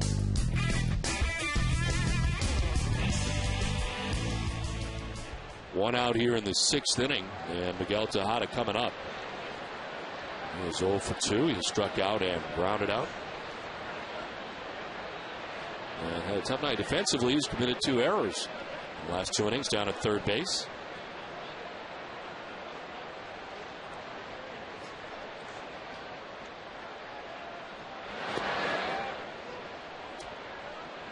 The league leaders are brought to you by Olympia Sports, the official sporting goods retailer of the New England Sports Network. Batting average leaders by franchise, Miguel Tejada. Second stint with the Orioles. This one fouled off to the right. 310 batting average. Hey, look at Baby Doll Jacobson. Always a very good hitter. 317. Who did he play for, I wonder? The Orioles. Oh, no, this is the Oriole leaders. Oh, okay.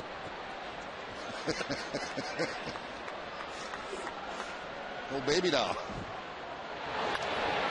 Held off to the right, this 1 and 2. I didn't read the rest of the graphics. His real name was William Chester Jacobson. Wonder how he got the nickname Baby Doll.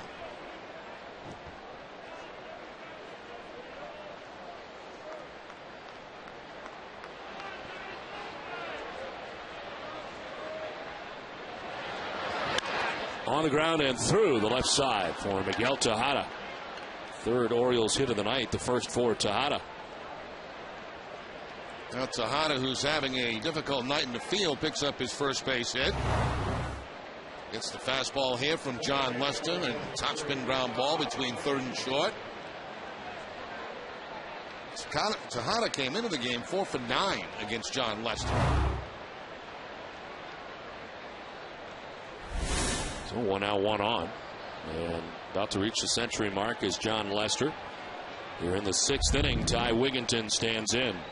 Wigginton has walked twice against Lester. This is for ball 1 away.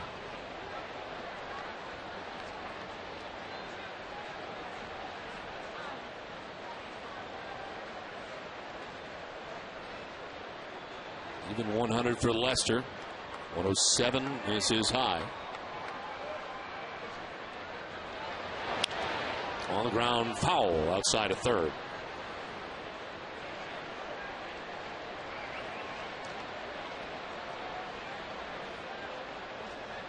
Ty Wigginton broke into the big leagues as a member of the Mets back in 2002. Time of the Mets, the Pittsburgh Pirates. Couple years with the Tampa Bay Rays. Went to Houston for 2 years. And this marks his 2nd season as a member of the Baltimore Orioles.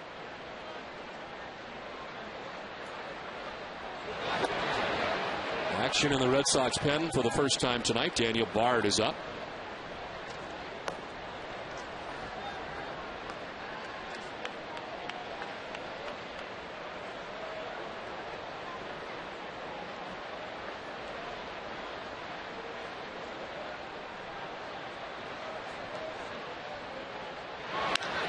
On the ground and through into right field for Wigginton, a base hit. Tejada takes second. And 2 on with 1 out here in the 6th inning all of a sudden for the Orioles. That's interesting. You know, you look at numbers before you come into a ball game, and Wigginton was at 462 against Lester's. 2 walks and now a base hit for him in this game. Takes the fastball, lets it up a little bit in the zone, and slaps it to the opposite field for the base hit. So he's been on base 3 times tonight.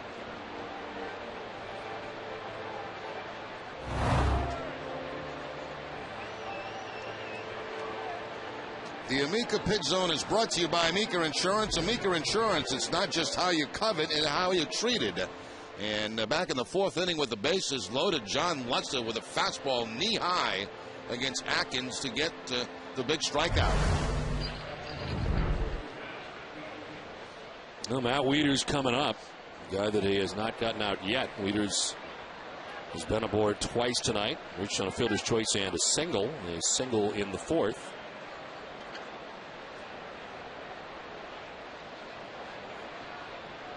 Out at second base, Wigginton at first, one down.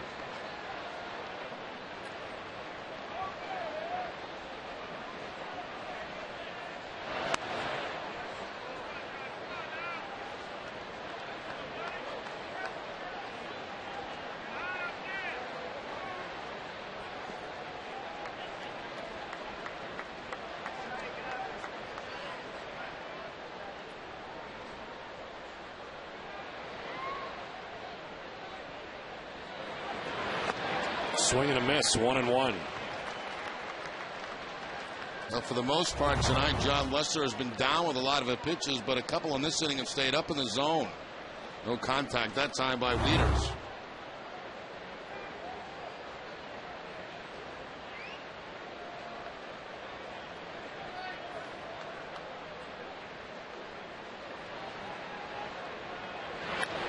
Wieters fouling it off himself. That hurt. Visit the official online shop of the Boston Red Sox at redsox.com. Browse the largest selection of official gear, including the latest apparel, nostalgic memorabilia, and authentic classics for the whole family. Get your gear from the official source, the redsox.com shop, except no substitutes. Trying to walk it off is Matt Wieters.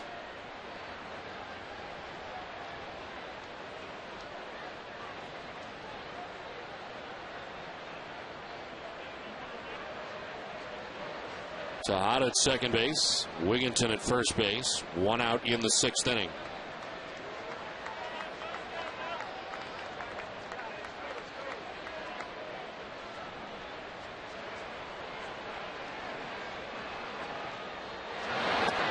Strike three call. Lester needed that, and he gets it. His seventh strikeout of the night. Beautiful pitch outside corner by John Lester. Wieters thought it was outside, but not Nelson, the home plate umpire. Seven strikeouts for Lester, two down in the sixth inning.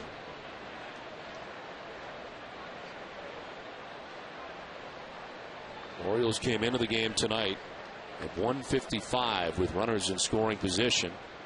They have gone 0 for 4 in that category tonight. Owen Reimold takes strike one.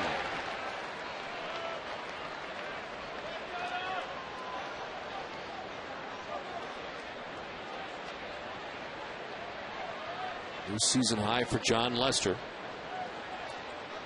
as he works here with two outs in the sixth inning.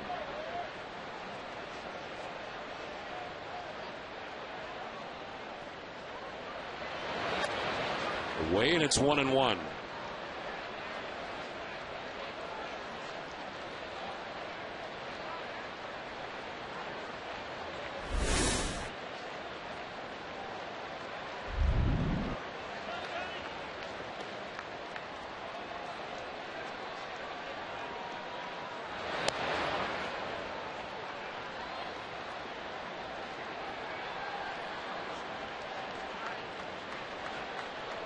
Orioles coming in is 17 for 110 at 155 with runners in scoring position, the lowest average in the majors. Left 109 men on base.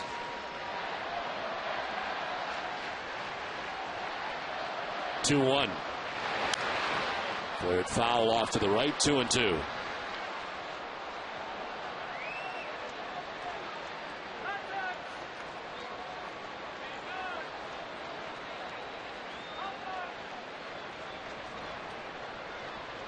Continuing to warm with two outs here in the sixth inning.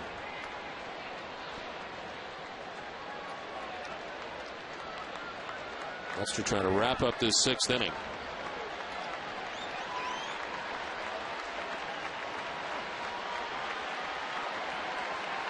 2-2 to Nolan Reimold. Inside, full count. Lester, who has been staying away quite a bit, tries to come inside and just missed the inside corner. All first 4 pitches away from Reimold. Then tried to sneak one by him inside.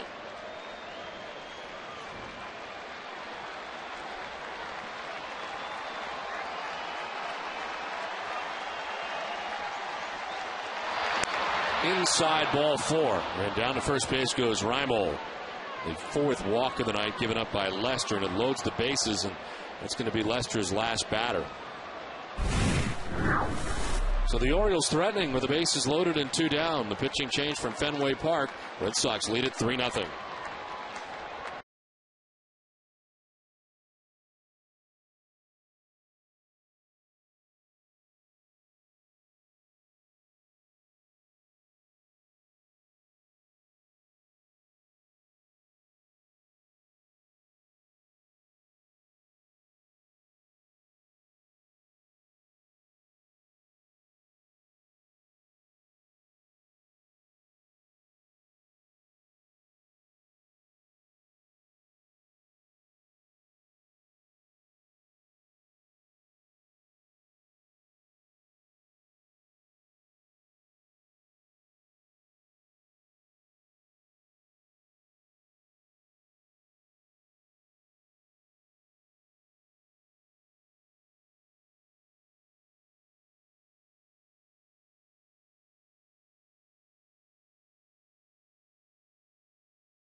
With a 3-0 lead and not happy with his outing.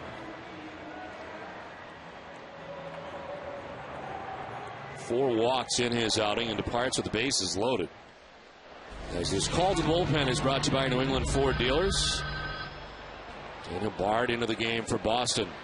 Bases filled with Orioles here in the 6th inning. And it's ball 1 to Garrett Atkins. I think Lester more upset with the fact that he couldn't get a little deeper in this ball game. You know, get out of this 6th inning, high pitch count, the 4 walks. Other than that, his stuff was good. Good homestand for Bard. Good homestand for the Red Sox pen. As Daniel Bard misses away at 97. Second time that Garrett Atkins has been presented this 2 outs bases loaded opportunity. He struck out looking in the 4th inning.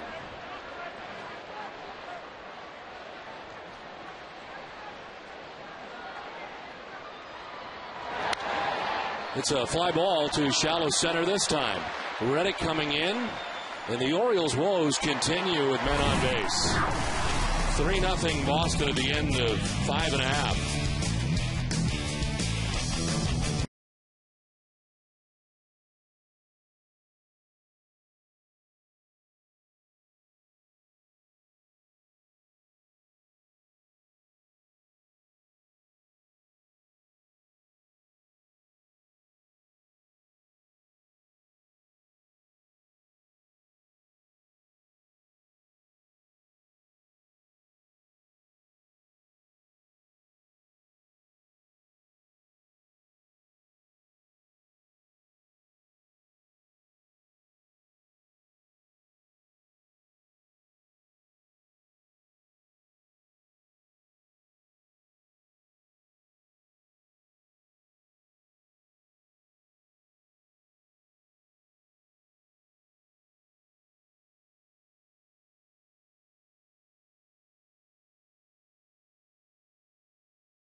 3-0. The Red Sox on top of the Orioles. Bottom of the 6th inning.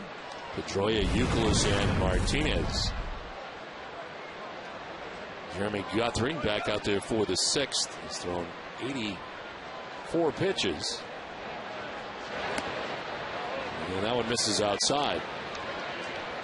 Pedroia 0 for 2 tonight. He is fly to right and flied out to center field, putting the ball in the air twice.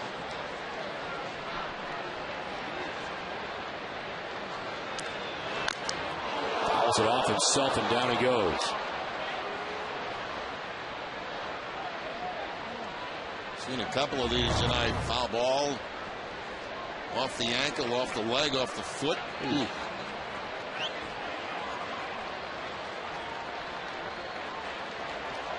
To get the guard on and then ripped it off, or at least over.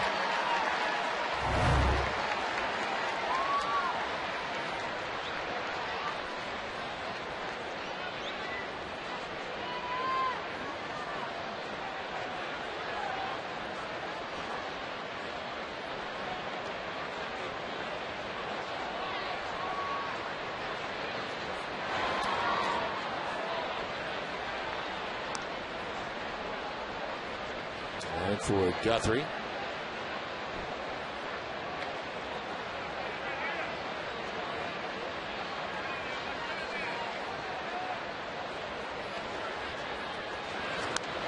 Popped up foul, backing out of play. Pitching line for Guthrie was brought to you by your Boston area Lexus dealers.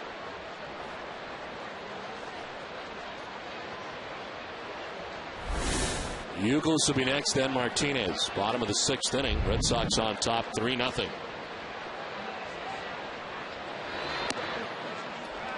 Ball 3.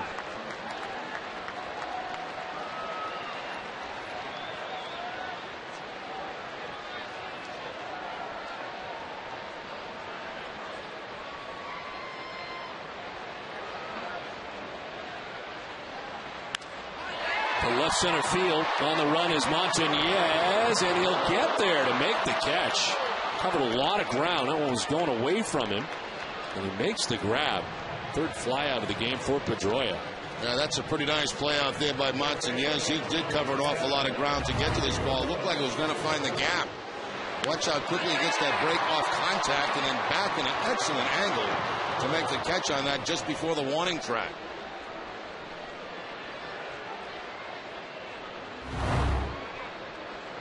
One out for Kevin Youkilis. Youkilis is lined out to center, reached on an error made by Tejada, 3rd base. 1 of 2 made by Tejada.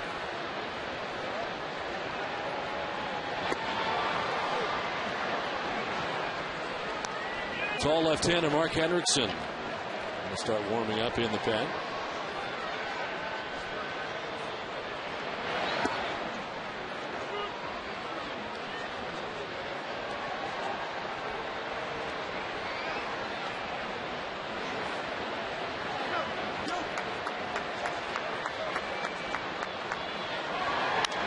Youkilis to short right. Markakis coming in. 2 outs in the 6th.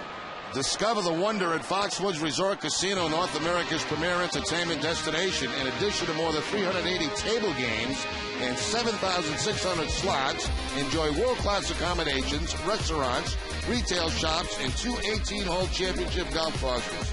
Foxwoods, nothing compares to the wonder of it all.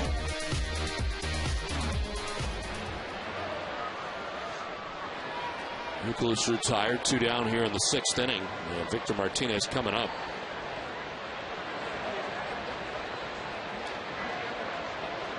Martinez grounded out to first in the 2nd, flied out to center in the 4th.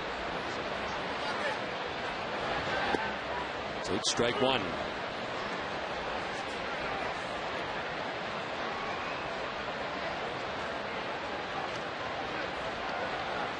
Orioles had yesterday off, spent it here in Boston. They came from the West Coast, wrapped up a series against Seattle on Wednesday.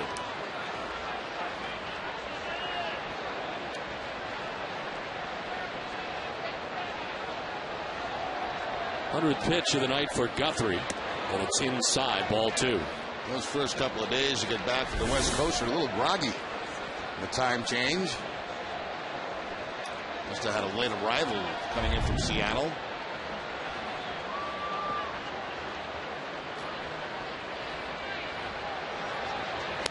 It's outside. I don't know about you, but day 2 is always the toughest for me. It's not that first day. It's that Yeah, I would agree. It's almost like it takes a day per hour that you lose. You know, you come back and grab those 3 hours. It almost takes you 3 days to get back to normal. And the older you get, it takes longer. Now the first goes Victor Martinez. The second walk given up by Guthrie. Time now for the Coors Light Freeze Cam. David Ortiz going to the opposite field, picking up his first home run of the season. Coors Light Freeze Cam, brought to you by Frost Brewed Coors Light, the world's most refreshing beer.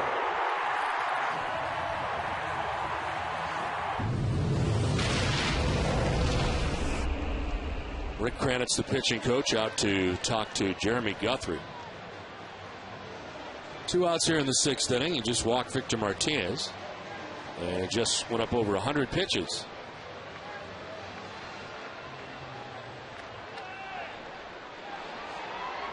And David Ortiz coming up. The home run you just saw. Also grounded into a double play. 1 for 2 night for the Red Sox DH.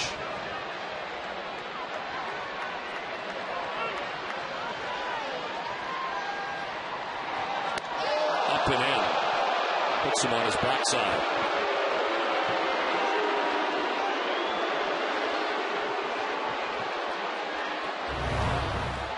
Ortiz leaning in, and that fastball up and in, right up under the chin of David Ortiz.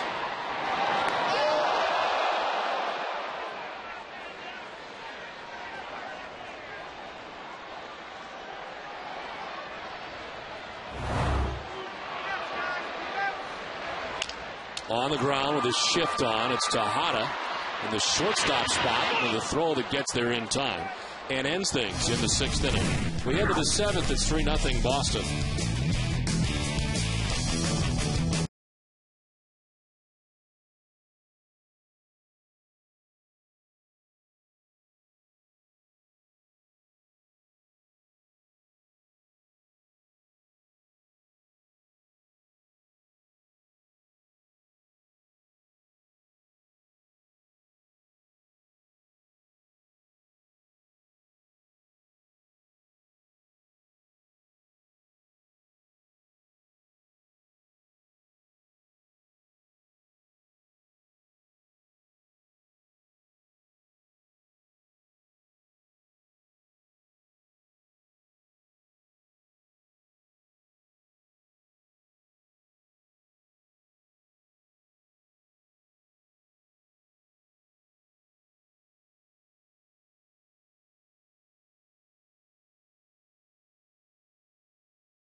Cesar is Turris. Leads it off here in the 7th. Turris struck out in the 3rd. Was hit by a pitch in the 5th.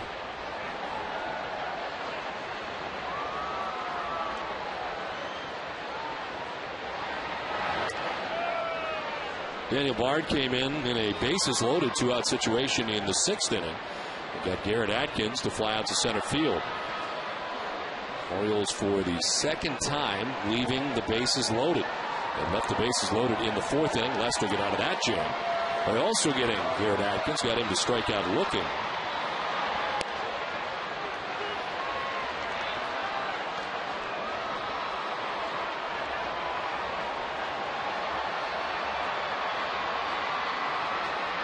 Red Sox relievers have gone 19 consecutive scoreless innings in the last 5 games. There's a bunt bid down the third baseline. Beltre charging, and a good play. What a play. Adrian Beltre throwing out his tourist, trying to bunt his way on for out number 1 of the 7th.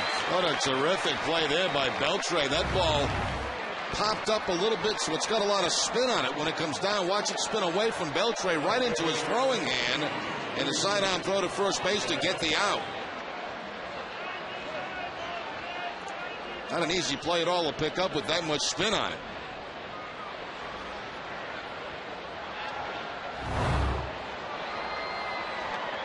One out here in the 7th inning. Lou Montañez 0 for 3. He has struck out twice, fly to center. Takes the breaking ball for ball 1.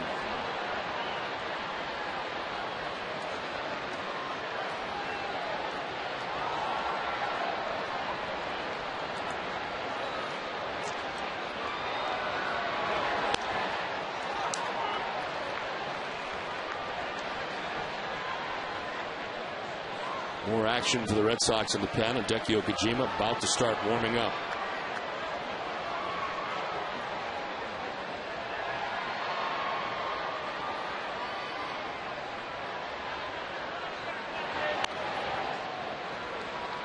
Longest scoreless streak for the Red Sox pen since a 25 1/3 inning span back on July 11th of 2009.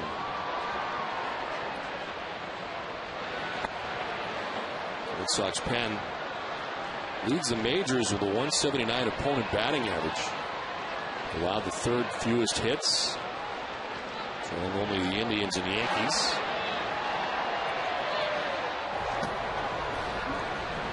Starters, it's a different story.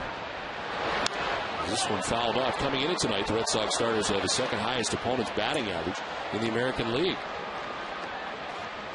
Dunkin' Donuts is in its 11th year of hosting local youth groups and charitable organizations in the Dunkin' Dugout, a special seating section at Fenway.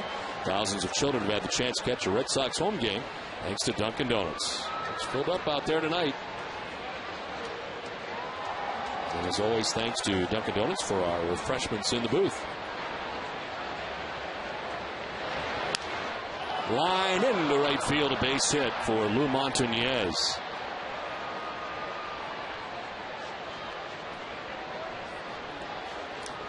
Montañez takes a Daniel Bard fastball up over the head of Dustin Pedroia at second base. That fastball inside out swing to pick up the base hit.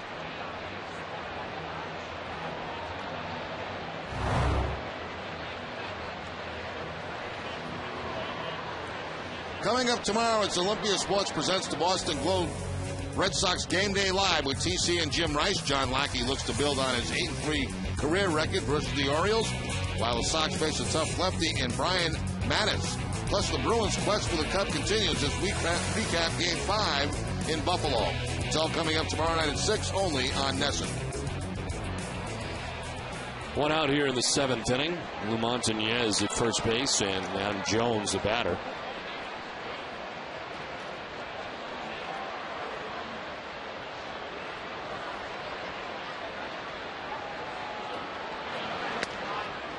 Strike 1 at 97. Jones 0 for 3 tonight. He's flied out, grounded out, and struck out.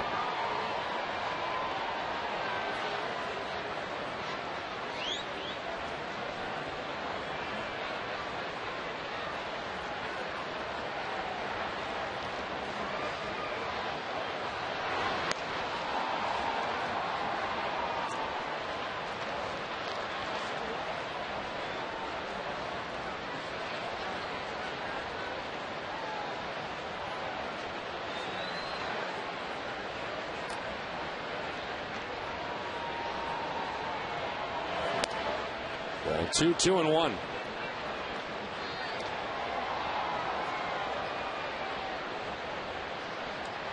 Coming into tonight's outing for Daniel Bard, the opponent hitting at just 118 against him. Atkins to end the 6th, gets his Torres to start the 7th, but single for Montañez, who's at first. Fouled off, and it's 2-2.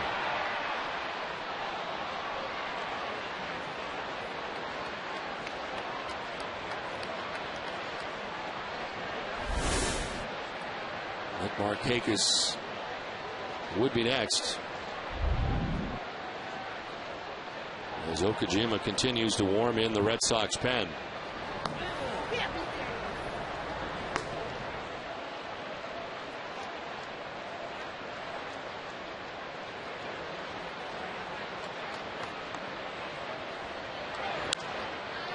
On the right field line, making its way foul into the seats just beyond Canvas Alley. For every Red Sox game that goes into extra innings, the Red Sox get a save. CVS Pharmacy will donate $500 to Children's Hospital Boston. CVS Pharmacy is the official pharmacy of the Boston Red Sox.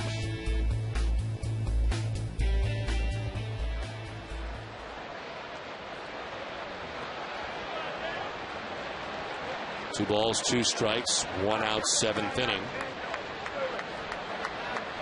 Montañez at first base.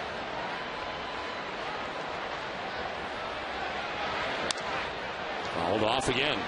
98. Jones protecting the plate. Yeah, not taking that real hard swing, just trying to protect the plate. Foul pitches off, they're away for him.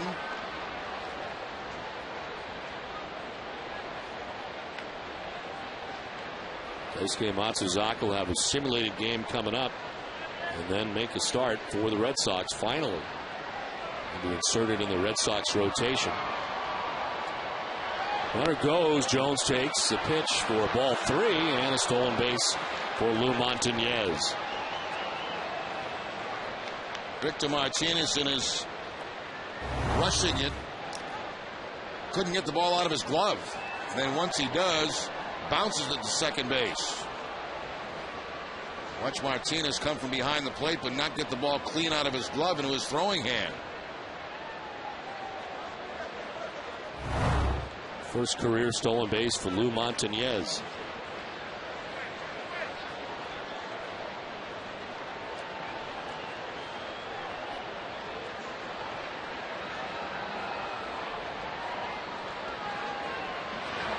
Jones hits one a ton to left and into the monster seats.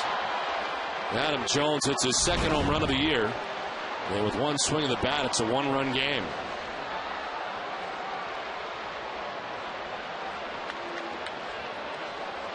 Jones had a very, very nice at bat there against Daniel Bard. He fouled off some tough pitches away. He finally gets a fastball that he can handle and a nice easy swing for that home run.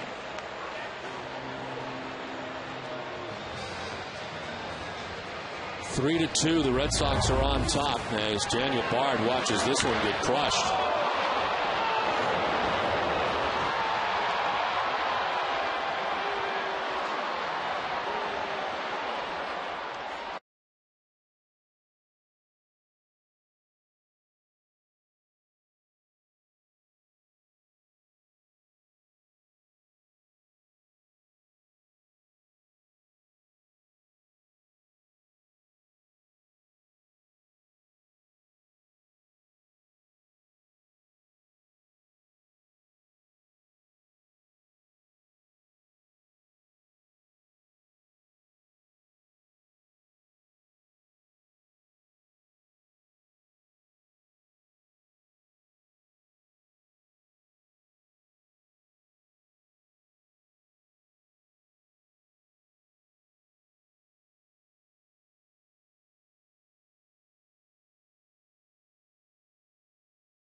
Adam Jones off of Daniel Bard.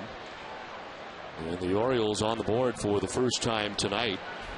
1 out in the 7th as Nick Markakis takes strike 1 from the new Boston pitcher, Hideki Okajima. 9th appearance, a 1.59 earned run average. It's logged 5 2/3, and the opponent hitting at .238 against Hideki Okajima. Got a win against Texas the day before yesterday. His second victory of the year. Tied for second most among American League relievers. Clay Meredith is up for the Orioles.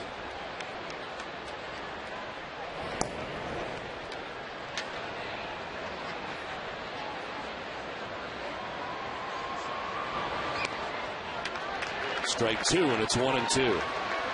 Nick Markakis with a double back in the first inning. Has grounded out twice since.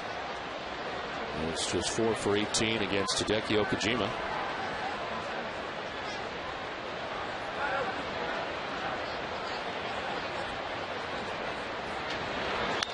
Markakis hits a fly ball to left center field. Hermida over to make the catch for the second out of the inning.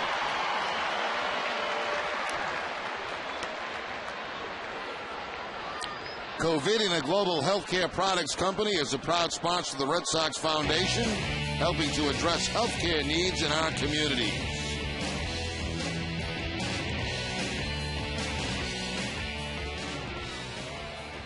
Two outs in the 7th inning, and here's Miguel Tejada. Got a home run in his career against Okajima. Tonight he is struck out, grounded out, and single.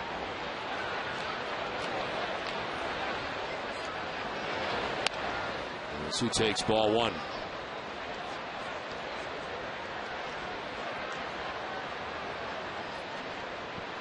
Adam Jones with a 2-run home run off Bard.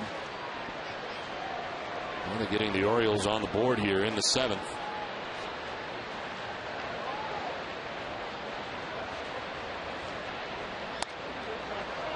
Two 2-0. So for Bard, 2/3 of an inning, 2 hits, 2 runs. Didn't walk anybody. Nor did he strike anybody out after 5 2/3 of scoreless pitching from John Lester.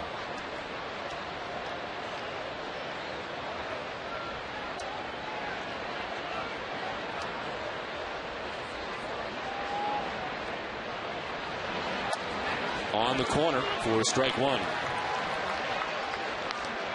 Clay Meredith warming, and now the tall left-hander Mark Hendrickson joins him again.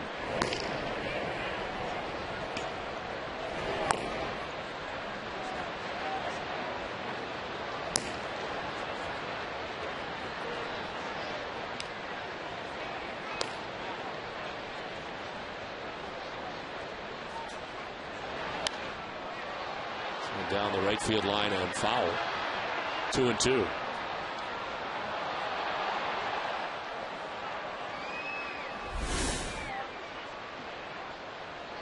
Ty Wigginton, who's been aboard 3 times in the game tonight. Well, that was against John Lester.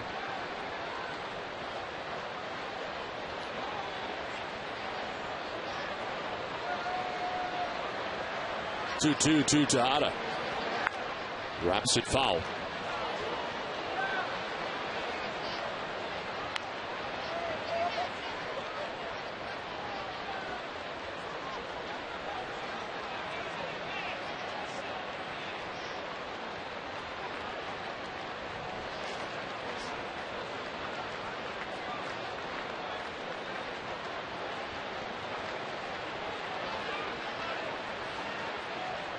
Two and two to Tejada.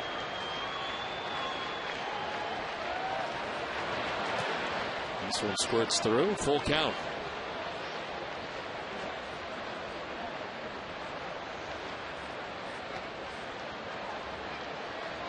Okajima last year making a career high 68 appearances for the Red Sox, 8th among American League left-handers. And working a lot so far this year already with the 3 decisions out of the pen. Full count to Tejada. This is empty, 2 down.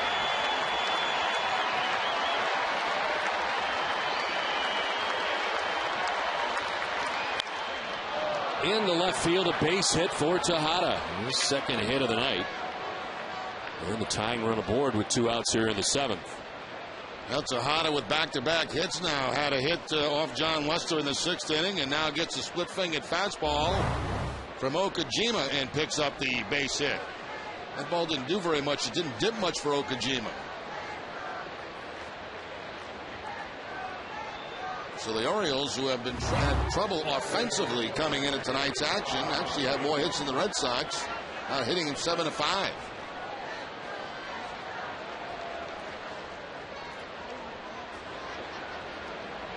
Here's Ty Wigginton, who has been aboard 3 times. He has walked twice and single. He's not had a hit against Okajima. And he takes strike 1.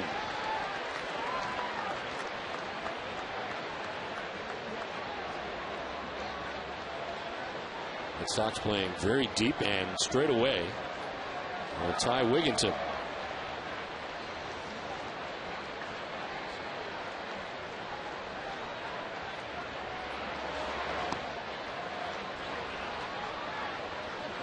Like Pedroia, who's been the home run threat in the Red Sox lineup, Wigginton has been that for the Orioles. He has 5 home runs on the season.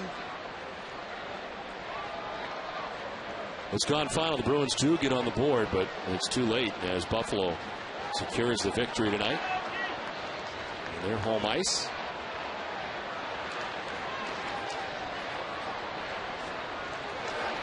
Outside, 2-1.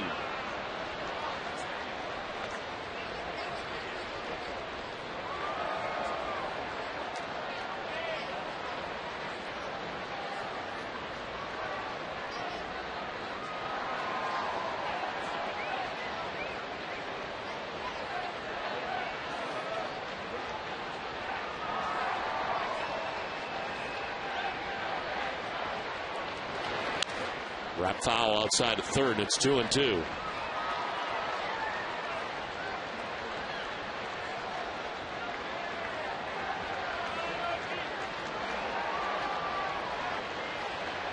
Adam Jones getting his 2nd home run of the year and bringing the Orioles within a run. We have the tying run at first base with 2 outs here in the 7th inning. Okajima battling with Ty Wigginton.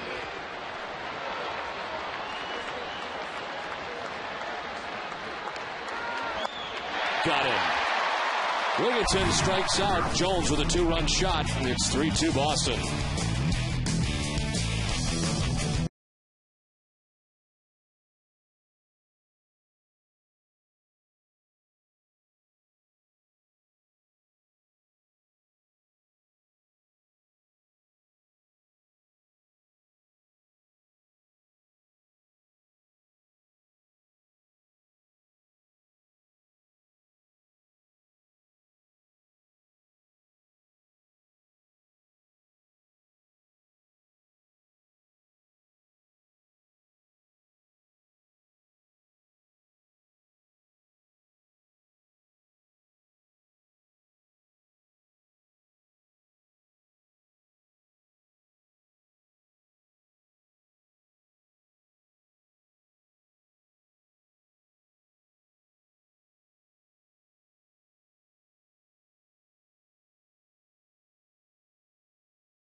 Last year.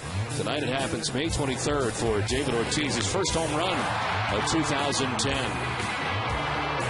John Lester ends up going 5 2/3 without giving up a run tonight. And the Cards with a chance to grab a victory. Although back come the Orioles with 2 runs in the 7th inning as Daniel Bard gives up this 2-run shot to Adam Jones. And it is a 3-2 Red Sox lead. As we head to the last half of the 7th inning, new Orioles pitcher is Clay Meredith into the game. His 6th appearance, a 6.75 earned run average. And the opponent hitting at .333 against the former Red Sox right-hander. And it's Adrian Beltre who takes ball 1 outside. So Jeremy Guthrie goes the first 6 innings tonight.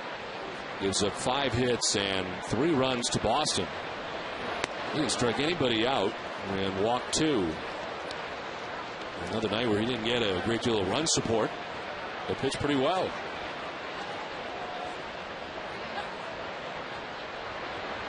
The 2-0 pitch misses, and it's 3-0. Adrian Beltre reached on an infield hit in the 5th. He is 1 for 2.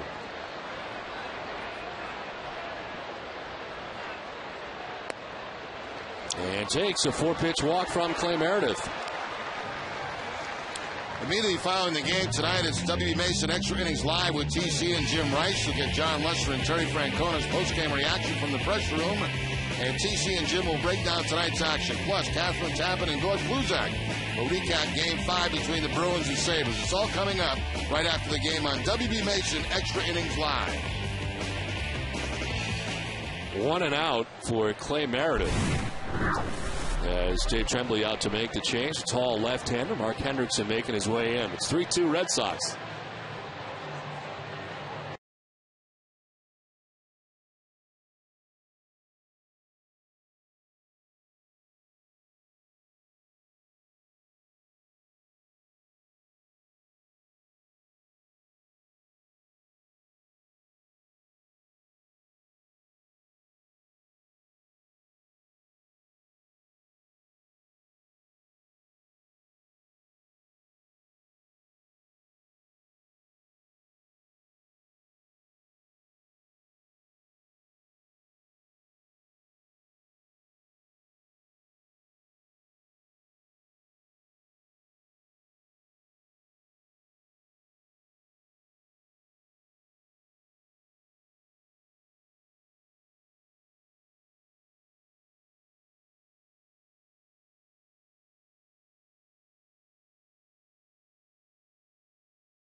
Home runs, 4 RBIs, and he's also become the first Red Sox player since Sam Horn to homer in his first 2 games.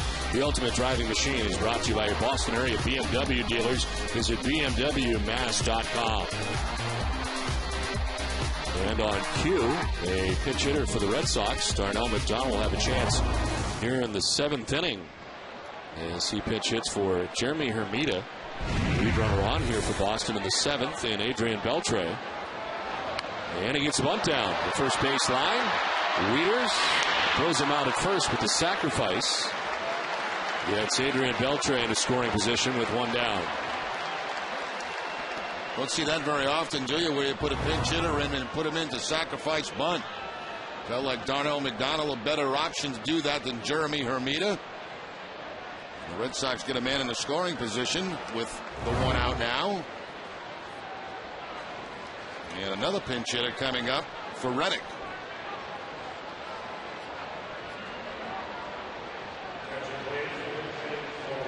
So Bill Hall will step up there for Reddick.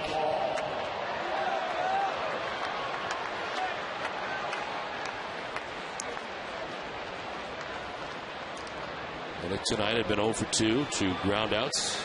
Hall 188 so far for the Red Sox. Matt Albers, the right-hander, up in the pen.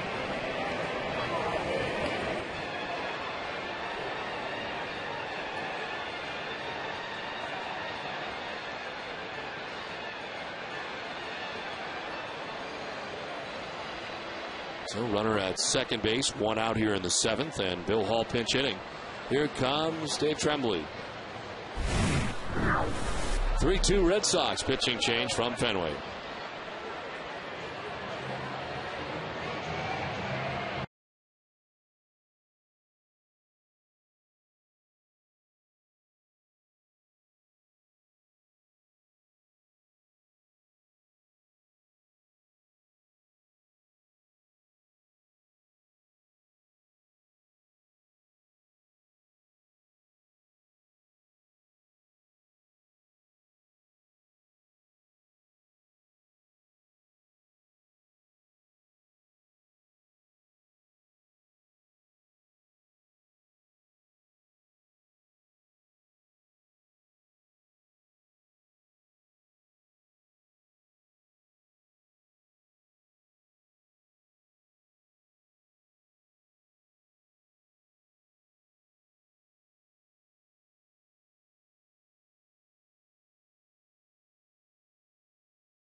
Registration required.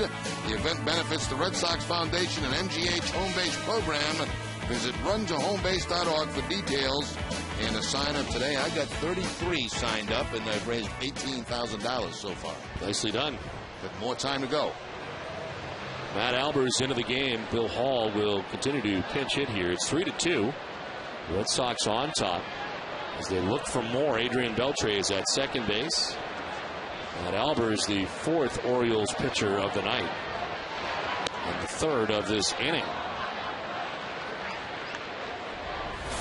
He's allowed only 4 inherited runners to score. He inherits a runner at second base, 9th appearance, 6.43 ERA, and a .250 opponent batting average.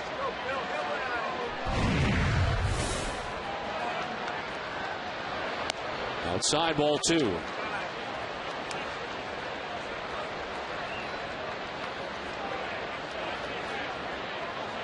Righties to a .273 average.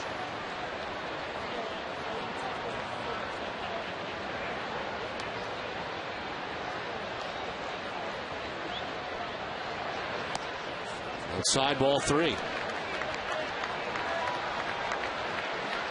Last year the Orioles pen 5.15 earned run average. Last in the American League.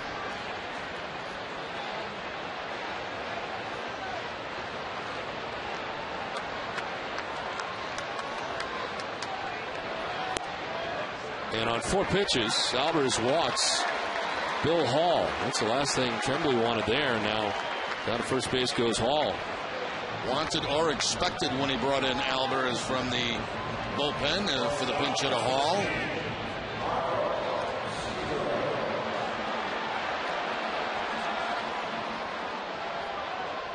2 on, 1 out. Back up top for Marco Scudero after Wieters reps up talking it over with Matt Albers. Nobody warming right now for the Orioles.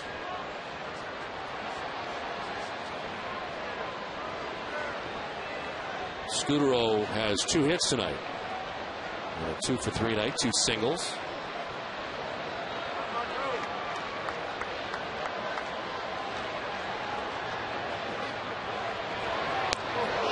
That's inside.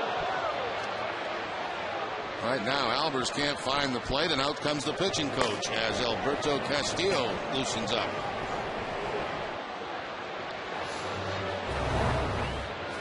Saw David Ortiz go down earlier in the ball game, and now Scudero.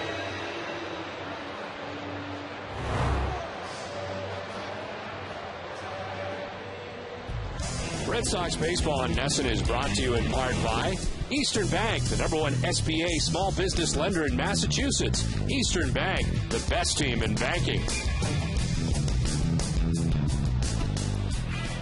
3-2 Red Sox on top as they look to add on to that, batting here in the bottom of the 7th inning. 2 on, 1 out. It's 1-0 to Marco Scudero.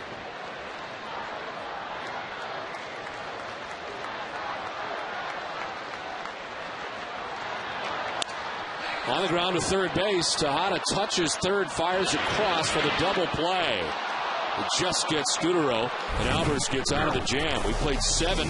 Red Sox lead at 3-2.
Stays in the game in center field. Bill Hall in left field. Hideki Okajima stays in on the mound. And there is ball 1 to Matt Wieters. Action as the inning begins. You have Del Carmen and Papelbon both warming.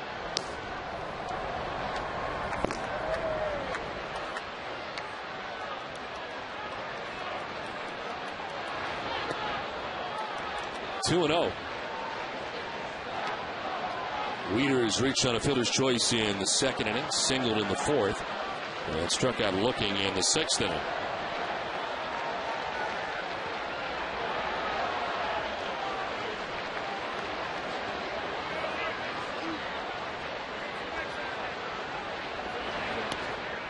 Three and 0.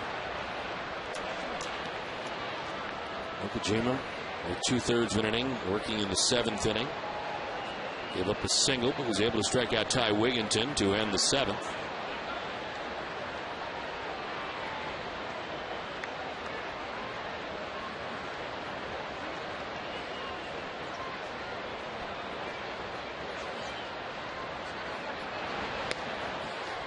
There's a strike, 3-1.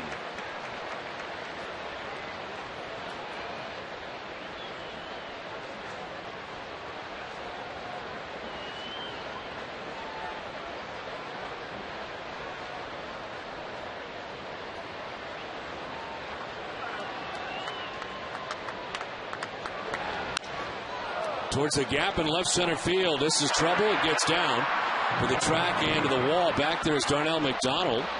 And the second base with a leadoff double goes Wieters.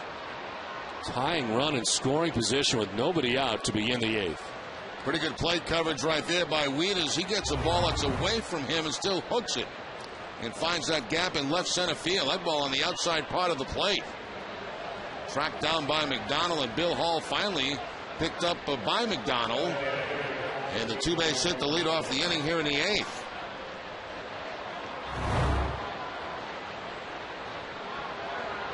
They will have a pinch runner come out. And here comes Terry Francona. It looks like Lugo who is going to be pinch running. It is. Former Red Sox shortstop on the bench for the Orioles to pinch run. Manny Del Carmen will be coming in the pitching change with the Red Sox right now on top 3-2.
We'll take you through the highlights from around the majors. They'll also revisit the KGB poll question of the day. Is Tim Wakefield more valuable as a starter or a reliever? And they'll preview John Lackey's fourth start of the season as he looks to continue his dominance over the Orioles. It's all coming up after the game, only on NESN. Hideki Kojima gives up a leadoff double to Matt Wieters here in the eighth. And the Red Sox move on to their fourth pitcher of the game, Manny Del Carmen, sixth appearance. 1-1 with a 2.70 earned run average. Opponent hitting at just .095 against Del Carmen. The opponent here is Nolan Reimold, who takes ball one. Reimold is 0 for 1. He's walked twice. Reached on a fielder's choice back in the second inning. Pitch running is Julio Lugo. Running for Matt Wieters. And representing the tying run.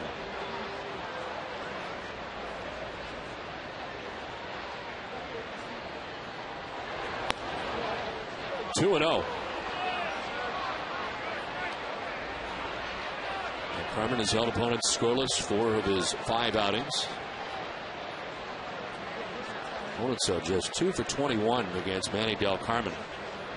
with that 0.95 opponent batting average.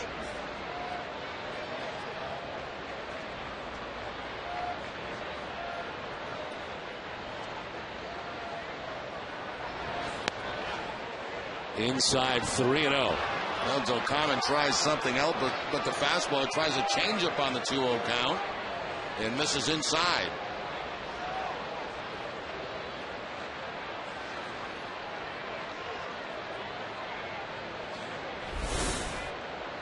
Garrett Atkins on deck.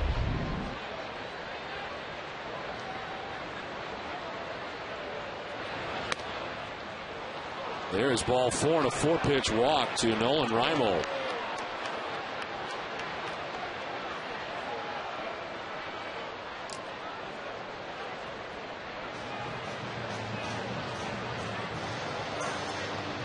Well, we'll see now how the Orioles play this. I mean, will they go to a sacrifice with a number 8 hitter at the plate and try to get 2 men in a scoring position? I don't imagine Atkins has done a lot of sacrificing in his career.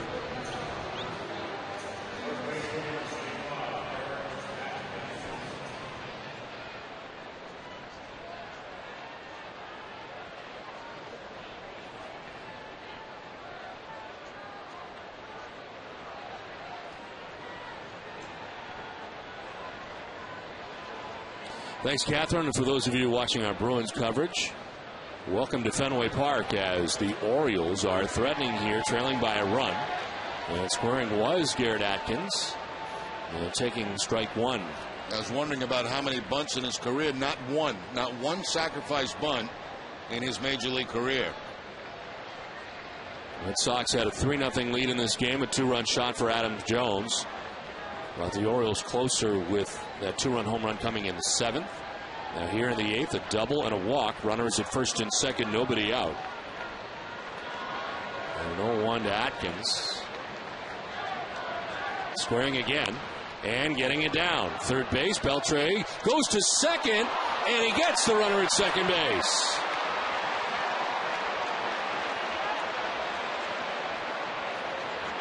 And Dave Tremblay's going to come out to argue. That was very close. That was a gutsy play right there by Adrian Beltre. He gets that potential go-ahead run at second base on a very, very close play.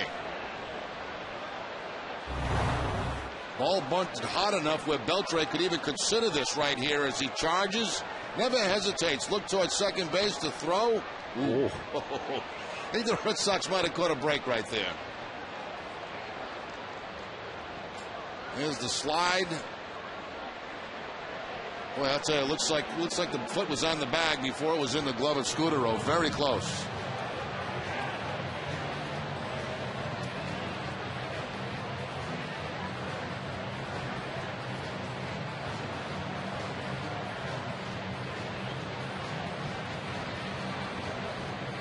This probably gives you the best look, but it's hard to tell when that foot hits the bag. But the Red Sox will certainly take it. They have a pinch hitter. It's like Luke Scott. He's going to pinch hit for Cesar Turris. It is Scott. And he is 0 for 7 in his career against Manny Del Carmen. He has walked twice. First and third, 1 out for the Orioles. Cesar Turris 0 for 2 tonight, hit by a pitch. Hit 4 by Scott with 1 out in the 8th. Tying run in Julio Lugo, 90 feet away. And Atkins now at first. And there is ball 1.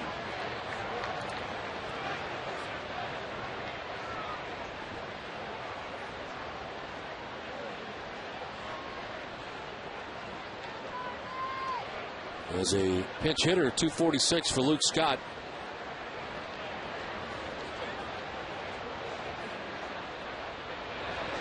On the ground, foul outside of first. Diving was Euclid, but outside the bag. Red Sox playing their middle infield back for a possible double play with Luke Scott at the plate. The 1-run lead.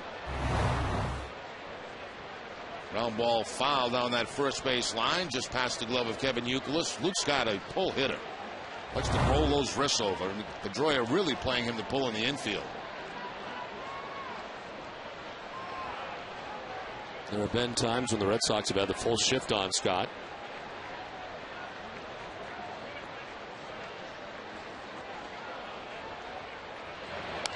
Fouls it off, and it's 1-2.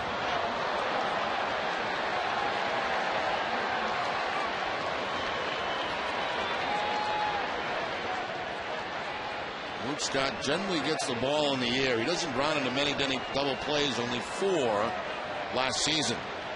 If we can get it in the air here to the outfield, the Orioles can tie this game. Lou Montañez waiting on deck. 1 out, 8th inning. Lugo 90 feet away, representing the tying run. Time called.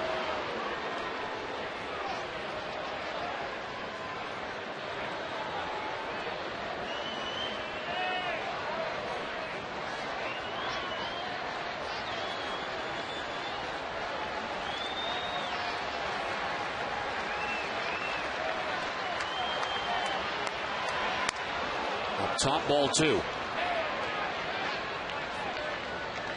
Wieters led off this inning with a double. Lugo runs for him. Reimold walks. Force out at second base. Beltre firing there to get the middleman in Reimold.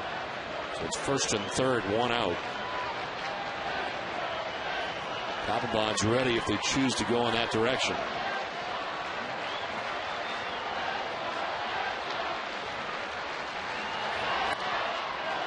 Full count.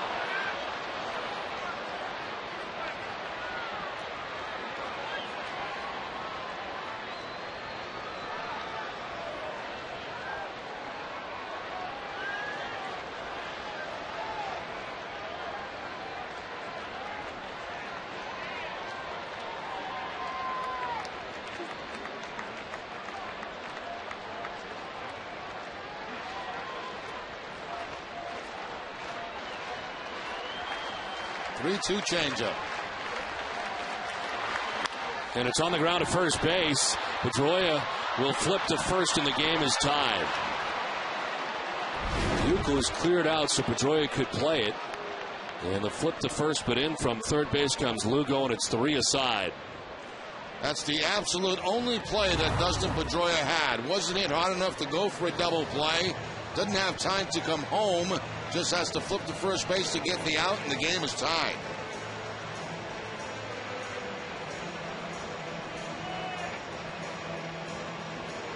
John Lester is erased from the decision. 5 2/3 effort here tonight. Departed with a 3-0 lead. The bullpen has been so good, but tonight the bullpen gives up 3 runs to tie this game. Now at second base is Garrett Atkins. At the plate is Lou Montañez. 1-for-4.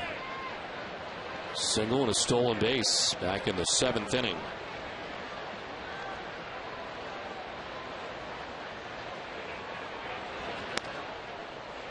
Strike 1 to Montañez.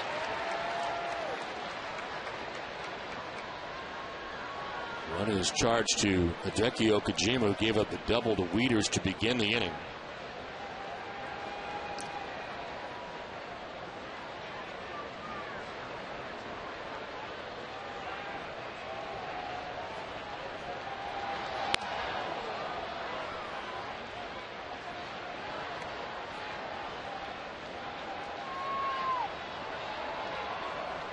Red Sox in the bottom of the 8th will expect Drew, Pedroia, and Euclid.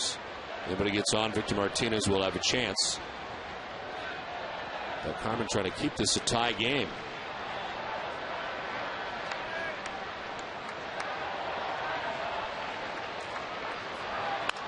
On the ground is shortstop. Scudero's got it.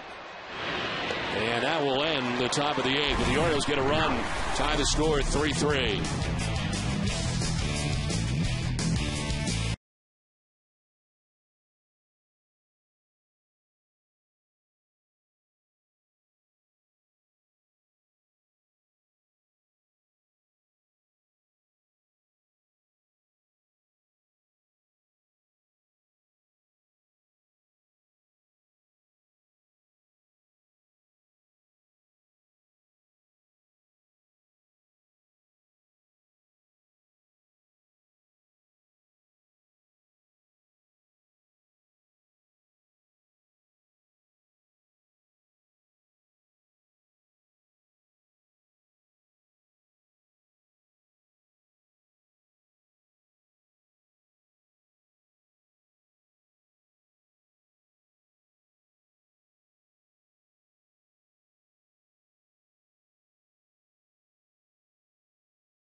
TC and Jim Rice. We'll get John Lusser and Terry Francona's post-game reaction from the press room, and TC and Jim will break down tonight's action. Plus, Catherine Tappan and Gord Kluzak will recap Game 5 between the Bruins and Sabres. It's all coming up right after the game on WB Mason Extra Innings Live. Julio Lugo stays into the game and takes over at shortstop for Cesar's Turris. Craig Tatum is the new catcher for the Orioles as Wieters was run for by Lugo. J.D. Drew leads it off and takes ball one. Tie game now, 3-3. Red Sox had a 3-0 advantage, but 2 in the 7th, 1 in the 8th for Baltimore. The 1-0 runs outside, 2-0. Will Ullman is up for the Orioles, a left-hander.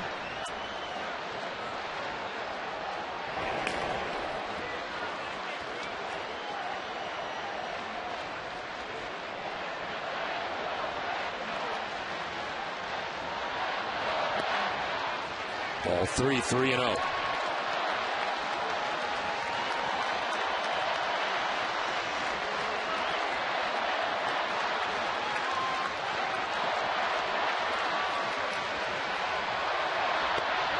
There's a strike, 3-1 to Drew.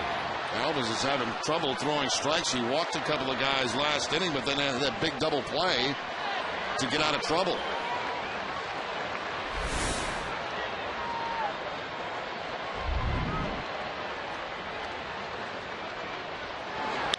On the ground, right side, and through into right field.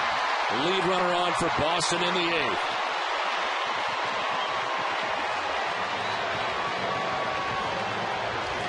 No shift put on for J.D. Drew, and he able to find that hole between first and second.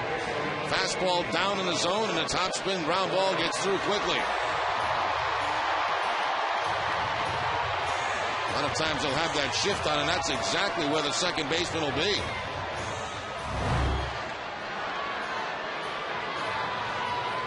Drew at first for Dustin Pedroia. He has flied out 3 times. Once to right, once to center, once to left.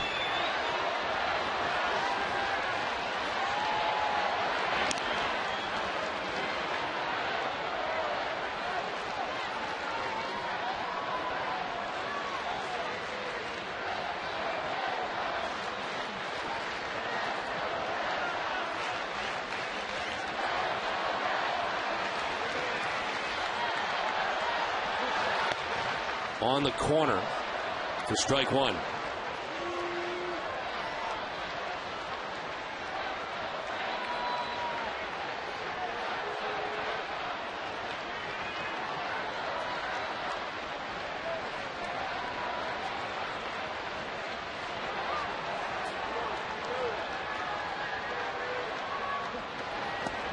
Too far outside that time, 1-1.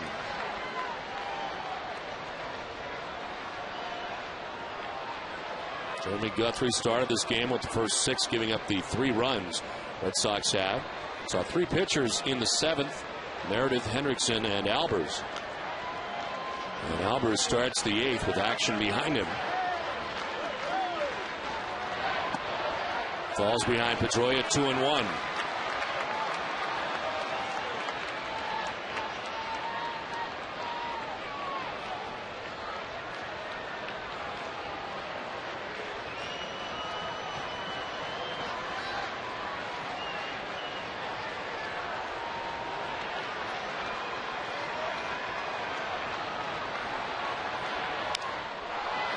Popped up, back towards the screen and out of play. Friday Night Baseball in Nesson is brought to you by Ace Ticket. Great seats at great prices.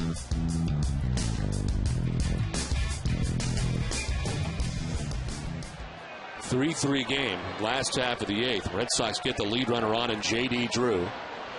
And Pedroia battling Matt Albers with a count of 2-2. Drew takes off, ground ball to first base, knocked down by Atkins, but because the runner was off, Drew's able to get to second. As Pedroia is retired, the Red Sox start the runner, and it worked out well. Yeah, right down that first base line, too, and Atkins right there to make the play at first base, but J.D. Drew gets in a scoring position.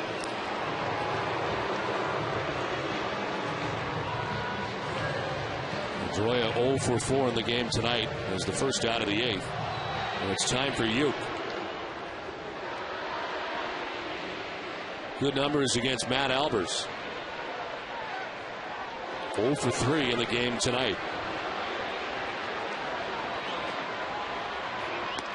Strike one to Youkilis.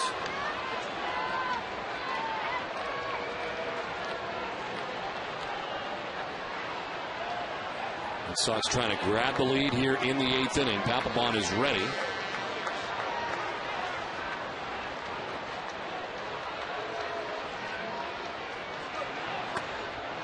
Strike two, and it's 0-2.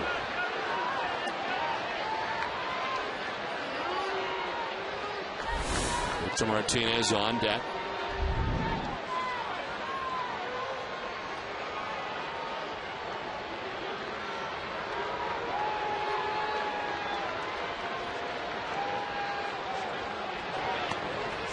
Going away, and a nice play on the backhand by Tatum, 1-2. Yeah, Tatum was expecting that ball inside. He was set up inside, had to go all the way across the body to make the play on the backhand.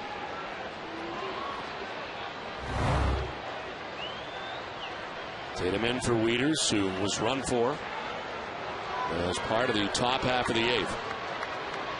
That run has tied this game 3-3. 1-2.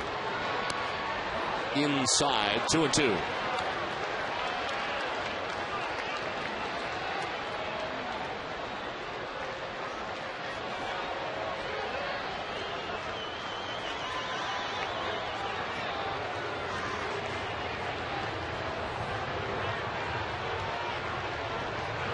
Youkilis grounds it towards shortstop.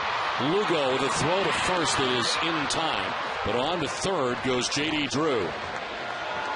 90 feet away with a go-ahead run here in the 8th. Pretty good base running there by J.D. Drew, too, because, you know, as they say, anything hits you behind you, you can go ahead and go.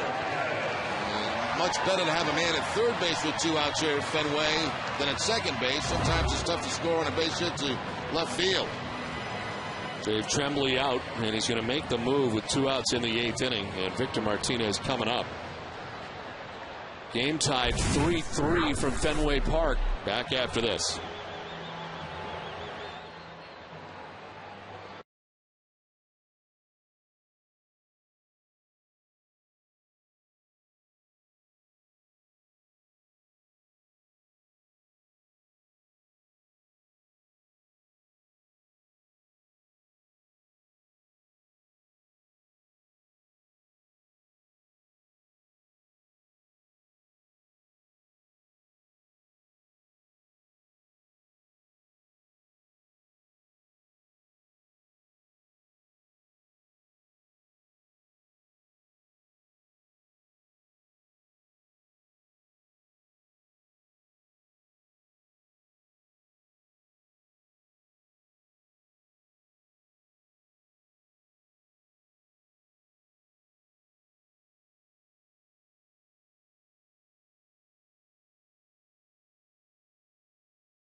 10th appearance. He's not given up a run in 5 2/3.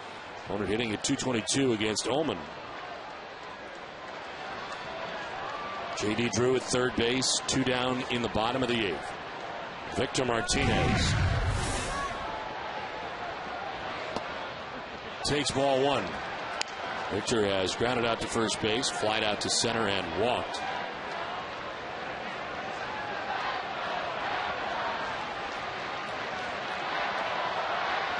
Ullman signed by the Orioles as a free agent to a minor league contract. It is 1-0.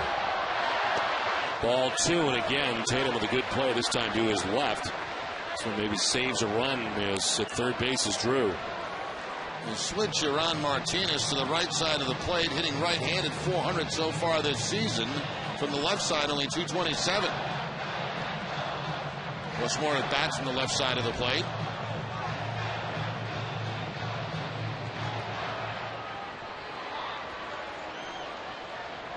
Now they're just going to put on Martinez and take their chances with Big Papi.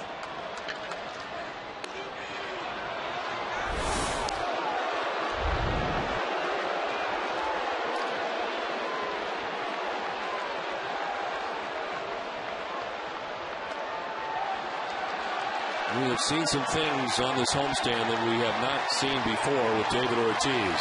First he was pinch hit for, and now they intentionally walk Victor Martinez to get to David Ortiz. A lefty-lefty matchup. Rick Kranitz, the pitching coach, out to talk it over. It's almost like they were trying to bait, Victor Martinez into swinging a bad pitch. Once they fell behind, they put him on first base, and now they'll go lefty-lefty matchup. On a night when David Ortiz has secured his first home run of 2010, it came back in the second inning. His first at bat after being on the bench for better than the last 2 games. A chance to put the Red Sox on top here in the 8th.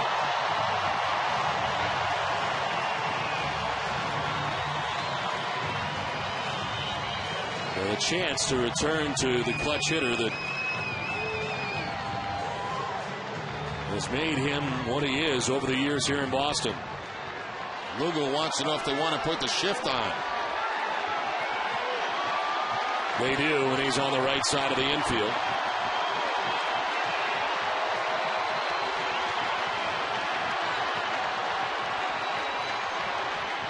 Ortiz takes ball 1 away.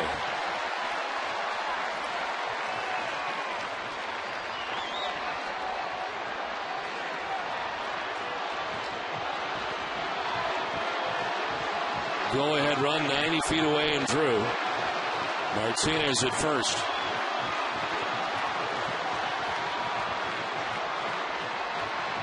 Outside again, 2-0. Back-to-back breaking balls, not even close. Not even tempting for David Ortiz.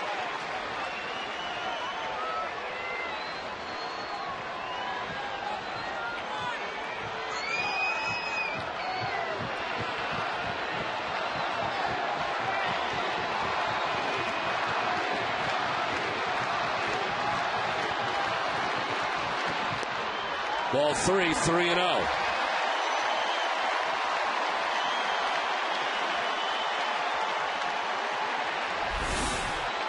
Adrian Beltre would be next. There are 2 outs here in the 8th. I wouldn't be at all surprised to see a green light on 3-0.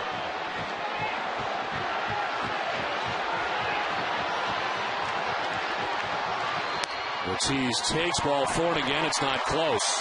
They intentionally walk Victor Martinez, go after Ortiz, sort of, as he heads down to first base on 4 pitches. It all fell apart when Ullman missed 2 breaking balls to start off against Ortiz and fell behind him 2-0 immediately.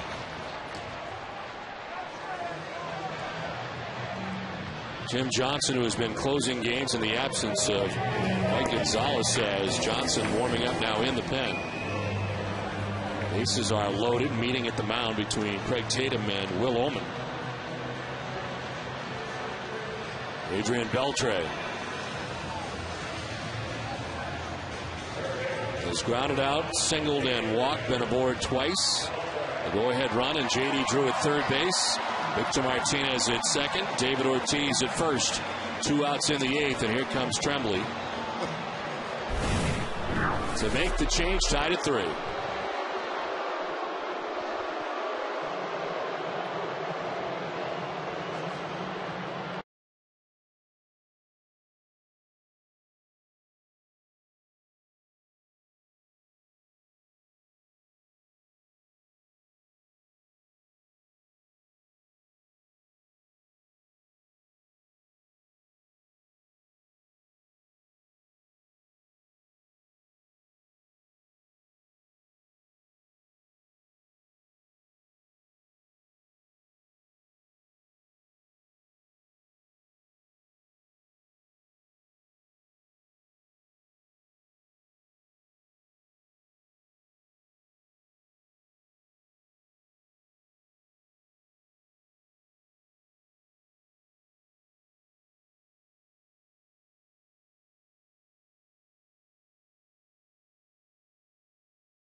Gonzalez on the DL. Jim Johnson has been doing the job.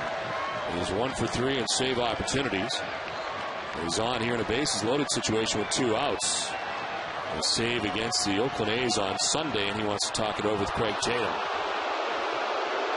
There have been more meetings on this mound for the Orioles than in Washington.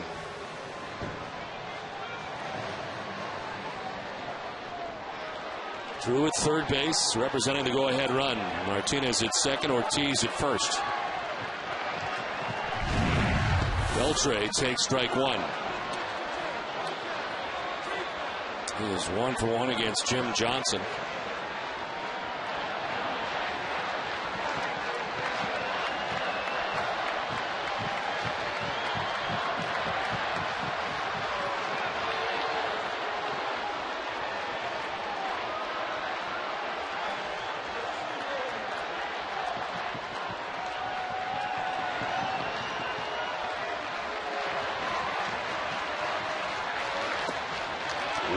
Beltre.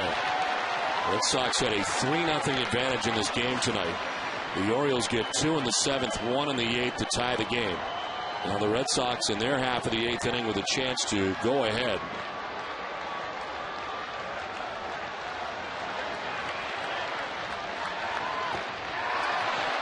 Two and 1 is how it pops off Tatum, but not far enough. 2-1.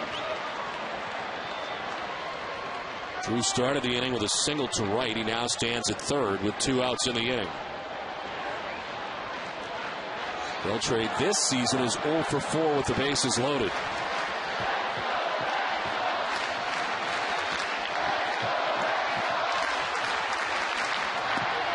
Ball 3, 3-1.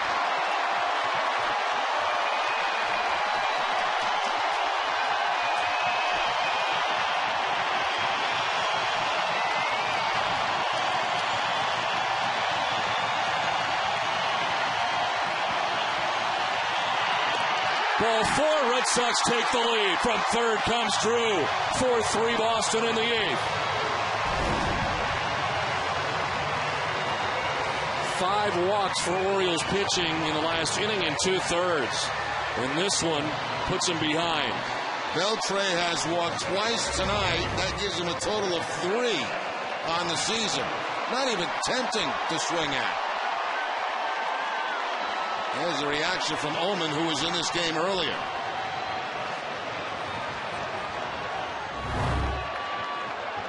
Now a chance to obtain some insurance as Darnell McDonald takes strike 1.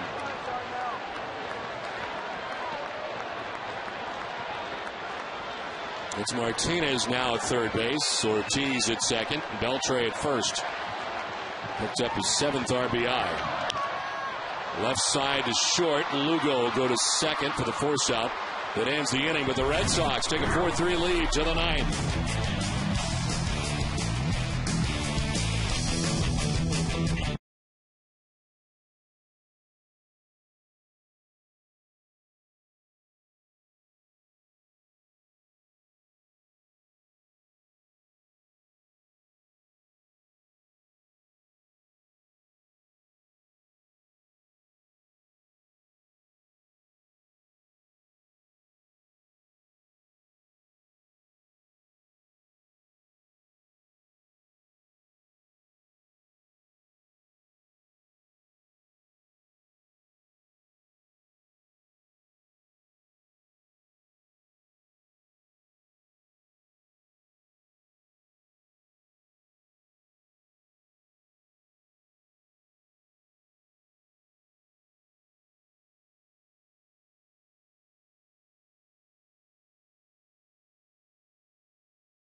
TC and Jim Rice, where they'll take you through highlights from around the majors. They'll also revisit the KGB poll question of the day. Is Tim Wakefield more valuable as a starter or a reliever? And they'll preview John Lackey's 4th start of the season as he looks to continue his dominance over the Orioles. It's all coming up after the game, only on NESN. The Red Sox have pulled ahead 4-3 with a run in the bottom of the 8th inning. As the closer for the Red Sox is in, Jonathan Papelbon, his 8th appearance, 1-1 mark. He is 3 for 3 in save opportunities, a 2.16 ERA. And against the gentleman he'll be facing, Jones 2 for 4, Markakis 3 for 11, Tejada 0 for 3. As we head here to the 9th. Adam Jones brought the Orioles closer. It was 3-0. And Jones hit a 2-run home run in the 7th inning. That was off Bard. Here he is against Papelbon in the 9th.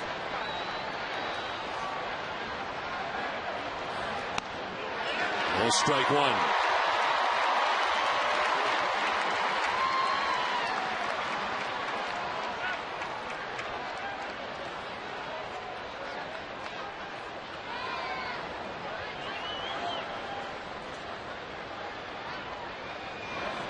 Jones with a swing and a miss, and it's 0-2.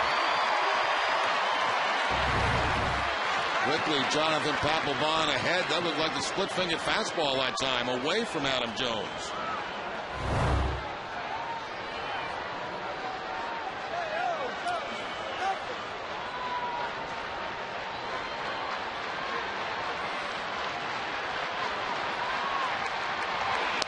Inside, and it's 1-2.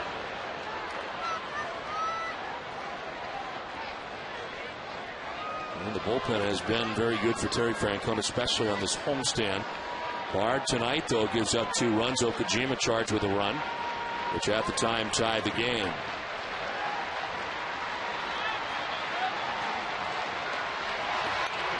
Popped up foul, back and above us.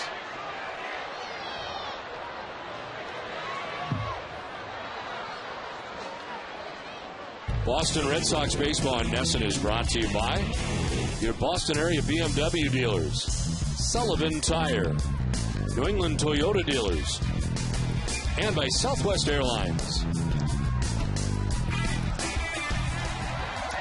1-2 the count to Adam Jones.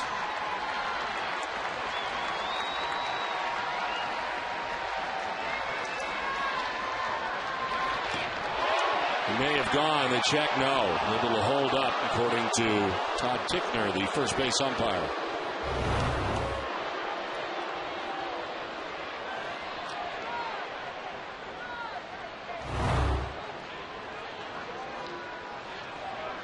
Jones now, Markakis next, then Tejada here in the 9th.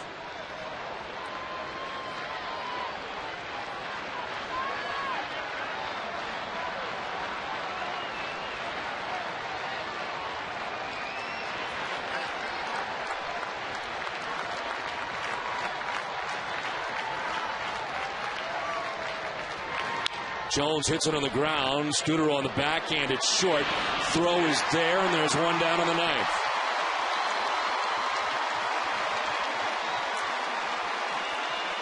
Nice play by Scutero. Jones runs very well, and he had to go to the backhand to make this play. No panic, no rush.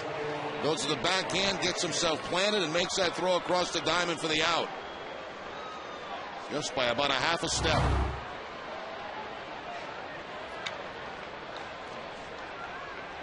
One down here in the 9th inning, Nick Markakis. Papelbon has been incredible against the Orioles in his career. 25 saves and just a 0.61 ERA. As he gets strike one over the inside corner.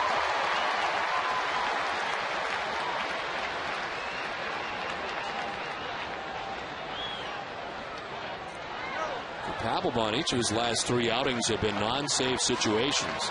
4 shutout frames during that span.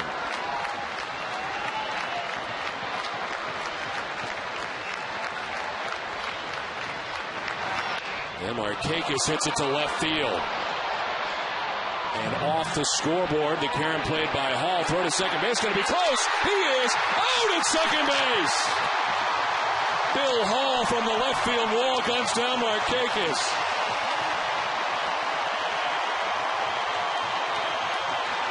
How about that throw from Bill Hall? Unfamiliar with left field here at Fenway Park. The ball off that left field wall, and he throws an absolute strike into second base. Barehanded play. 1-out to Pedroia, waiting on Markakis. You can't blame Markakis for going there. It takes a perfect throw, and that's exactly what Hall gave him.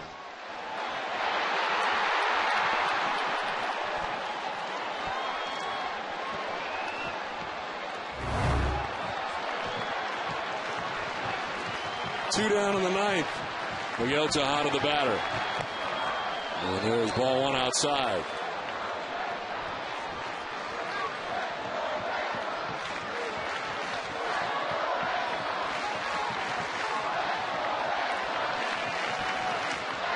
One and 0 to Tejada.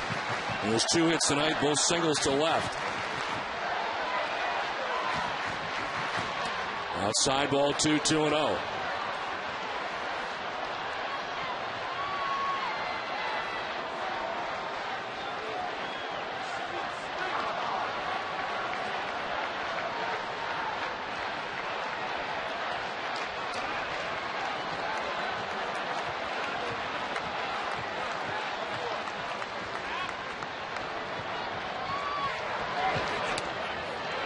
Outside 3-0.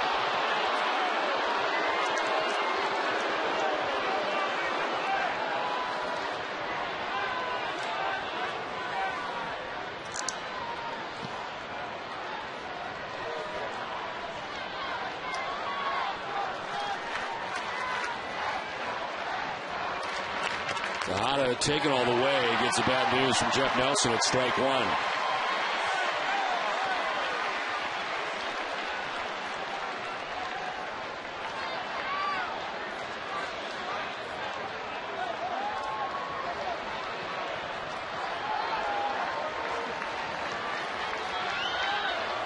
Three-one to Tejada. Up high, ball four, and he walks him. So Tejada down to first base. A two-out base runner here for the Orioles. And Ty Wigginton will have a chance.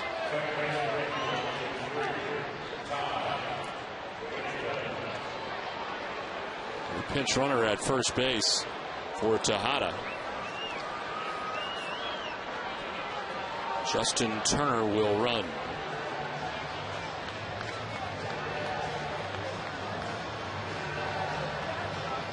So tying run on base here for the Orioles with 2 outs in the inning.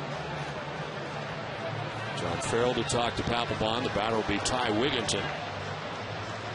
He's had a pretty good night. He has walked twice, singled, and last time up struck out.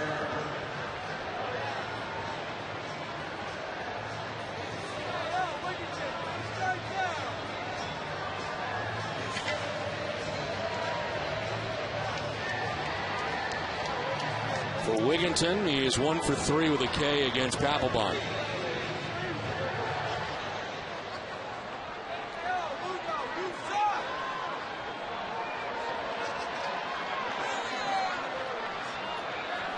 Turner gains his lead, held on by Youkilis at first.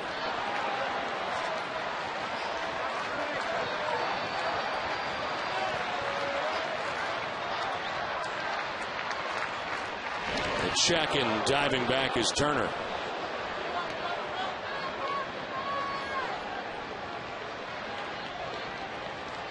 Turner does not have a stolen base in his career. Pinch runs here for Tejada in the ninth. Another throw, and he's back again.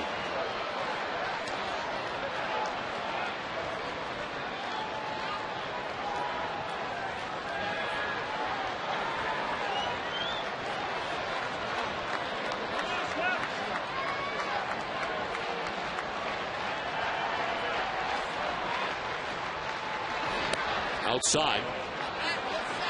Wigginton finally getting a pitch after Papelbon had checked twice. It's 1-0.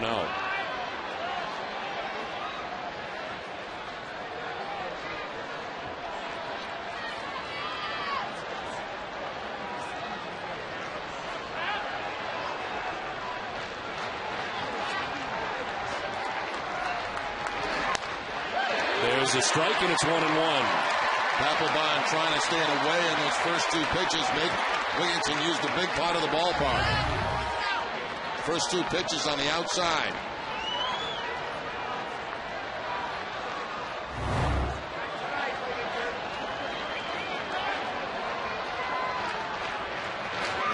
Skips in off of Victor Martinez, and Turner will take second. So now the tying run in scoring position.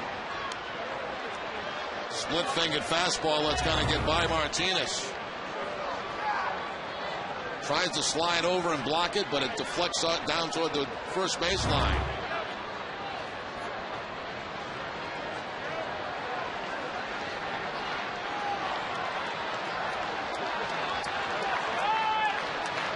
They will now put on Wigginton.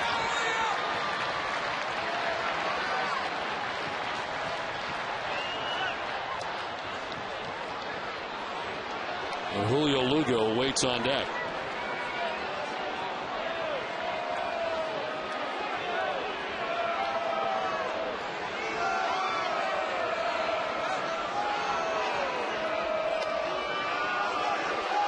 So the intentional walk of Ty Wigginton.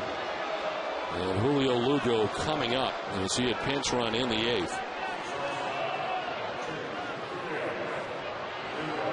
A frustrating end to his Red Sox career. And a chance here to kind of stick it to his old team. 1 for 3 in his career against Jonathan Papelbon.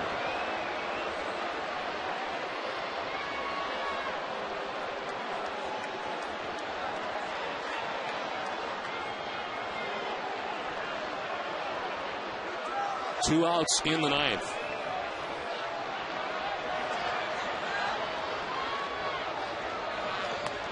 And it's strike one to Lugo.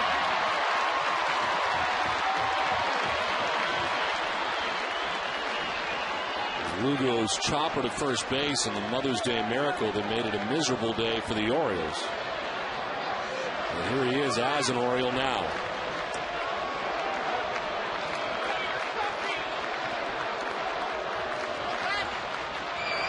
And it's inside, 1-1. Outfield pretty shallow. Both McDonald and Drew shallow in center field and right field.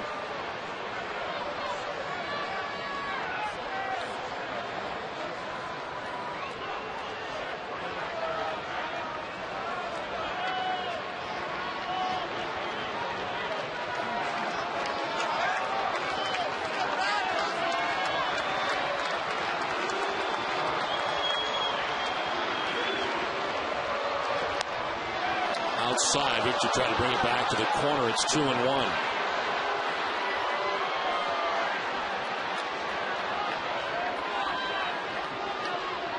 Owen Reimold on deck for the Orioles. 2 outs in the ninth.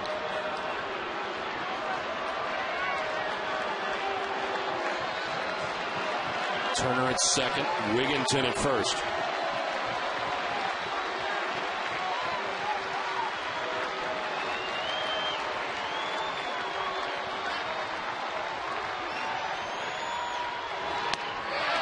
On the corner, strike two. Applebaum once again painting that outside part of the plate. 3 pitches away from Lugo with this at bat.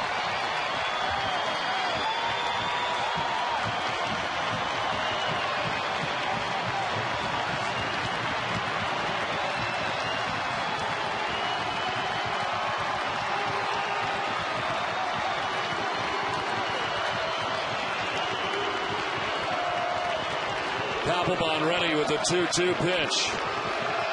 He struck him out, the Red Sox win. Julio Lugo strikes out to end the game, and the Orioles are dealt their 15th loss of the year. And they drop game 1 of this 3-game series. As the Red Sox tonight had to battle back in the end, but Jerry, a good victory tonight against the Orioles in the first game of the series. Well, it was, Dom. It wasn't pretty, that's for sure. The Red Sox had some troubles and difficulties in this game. John Lester pitched well, but his pitch count was high early in the ballgame and had to come out. And the very reliable Red Sox bullpen had a little bit of trouble tonight, but Papelbon able to close it out. Also nice to see David Ortiz pick up his first home run of the season. Bob's Discount Furniture keeps growing and growing, and so does their commitment to the Jimmy Fund. Tonight's save of the game is worth $650. The next save will be worth $700. So far this season, Bob's Discount Furniture has donated a total of $2,300 to the Jimmy Fund. Well, join us again tomorrow night for Game 2 of the series with the Orioles. Our live coverage begins at 6 o'clock from Yawkey Way. It's time now for W.B. Mason's Extra Innings Live.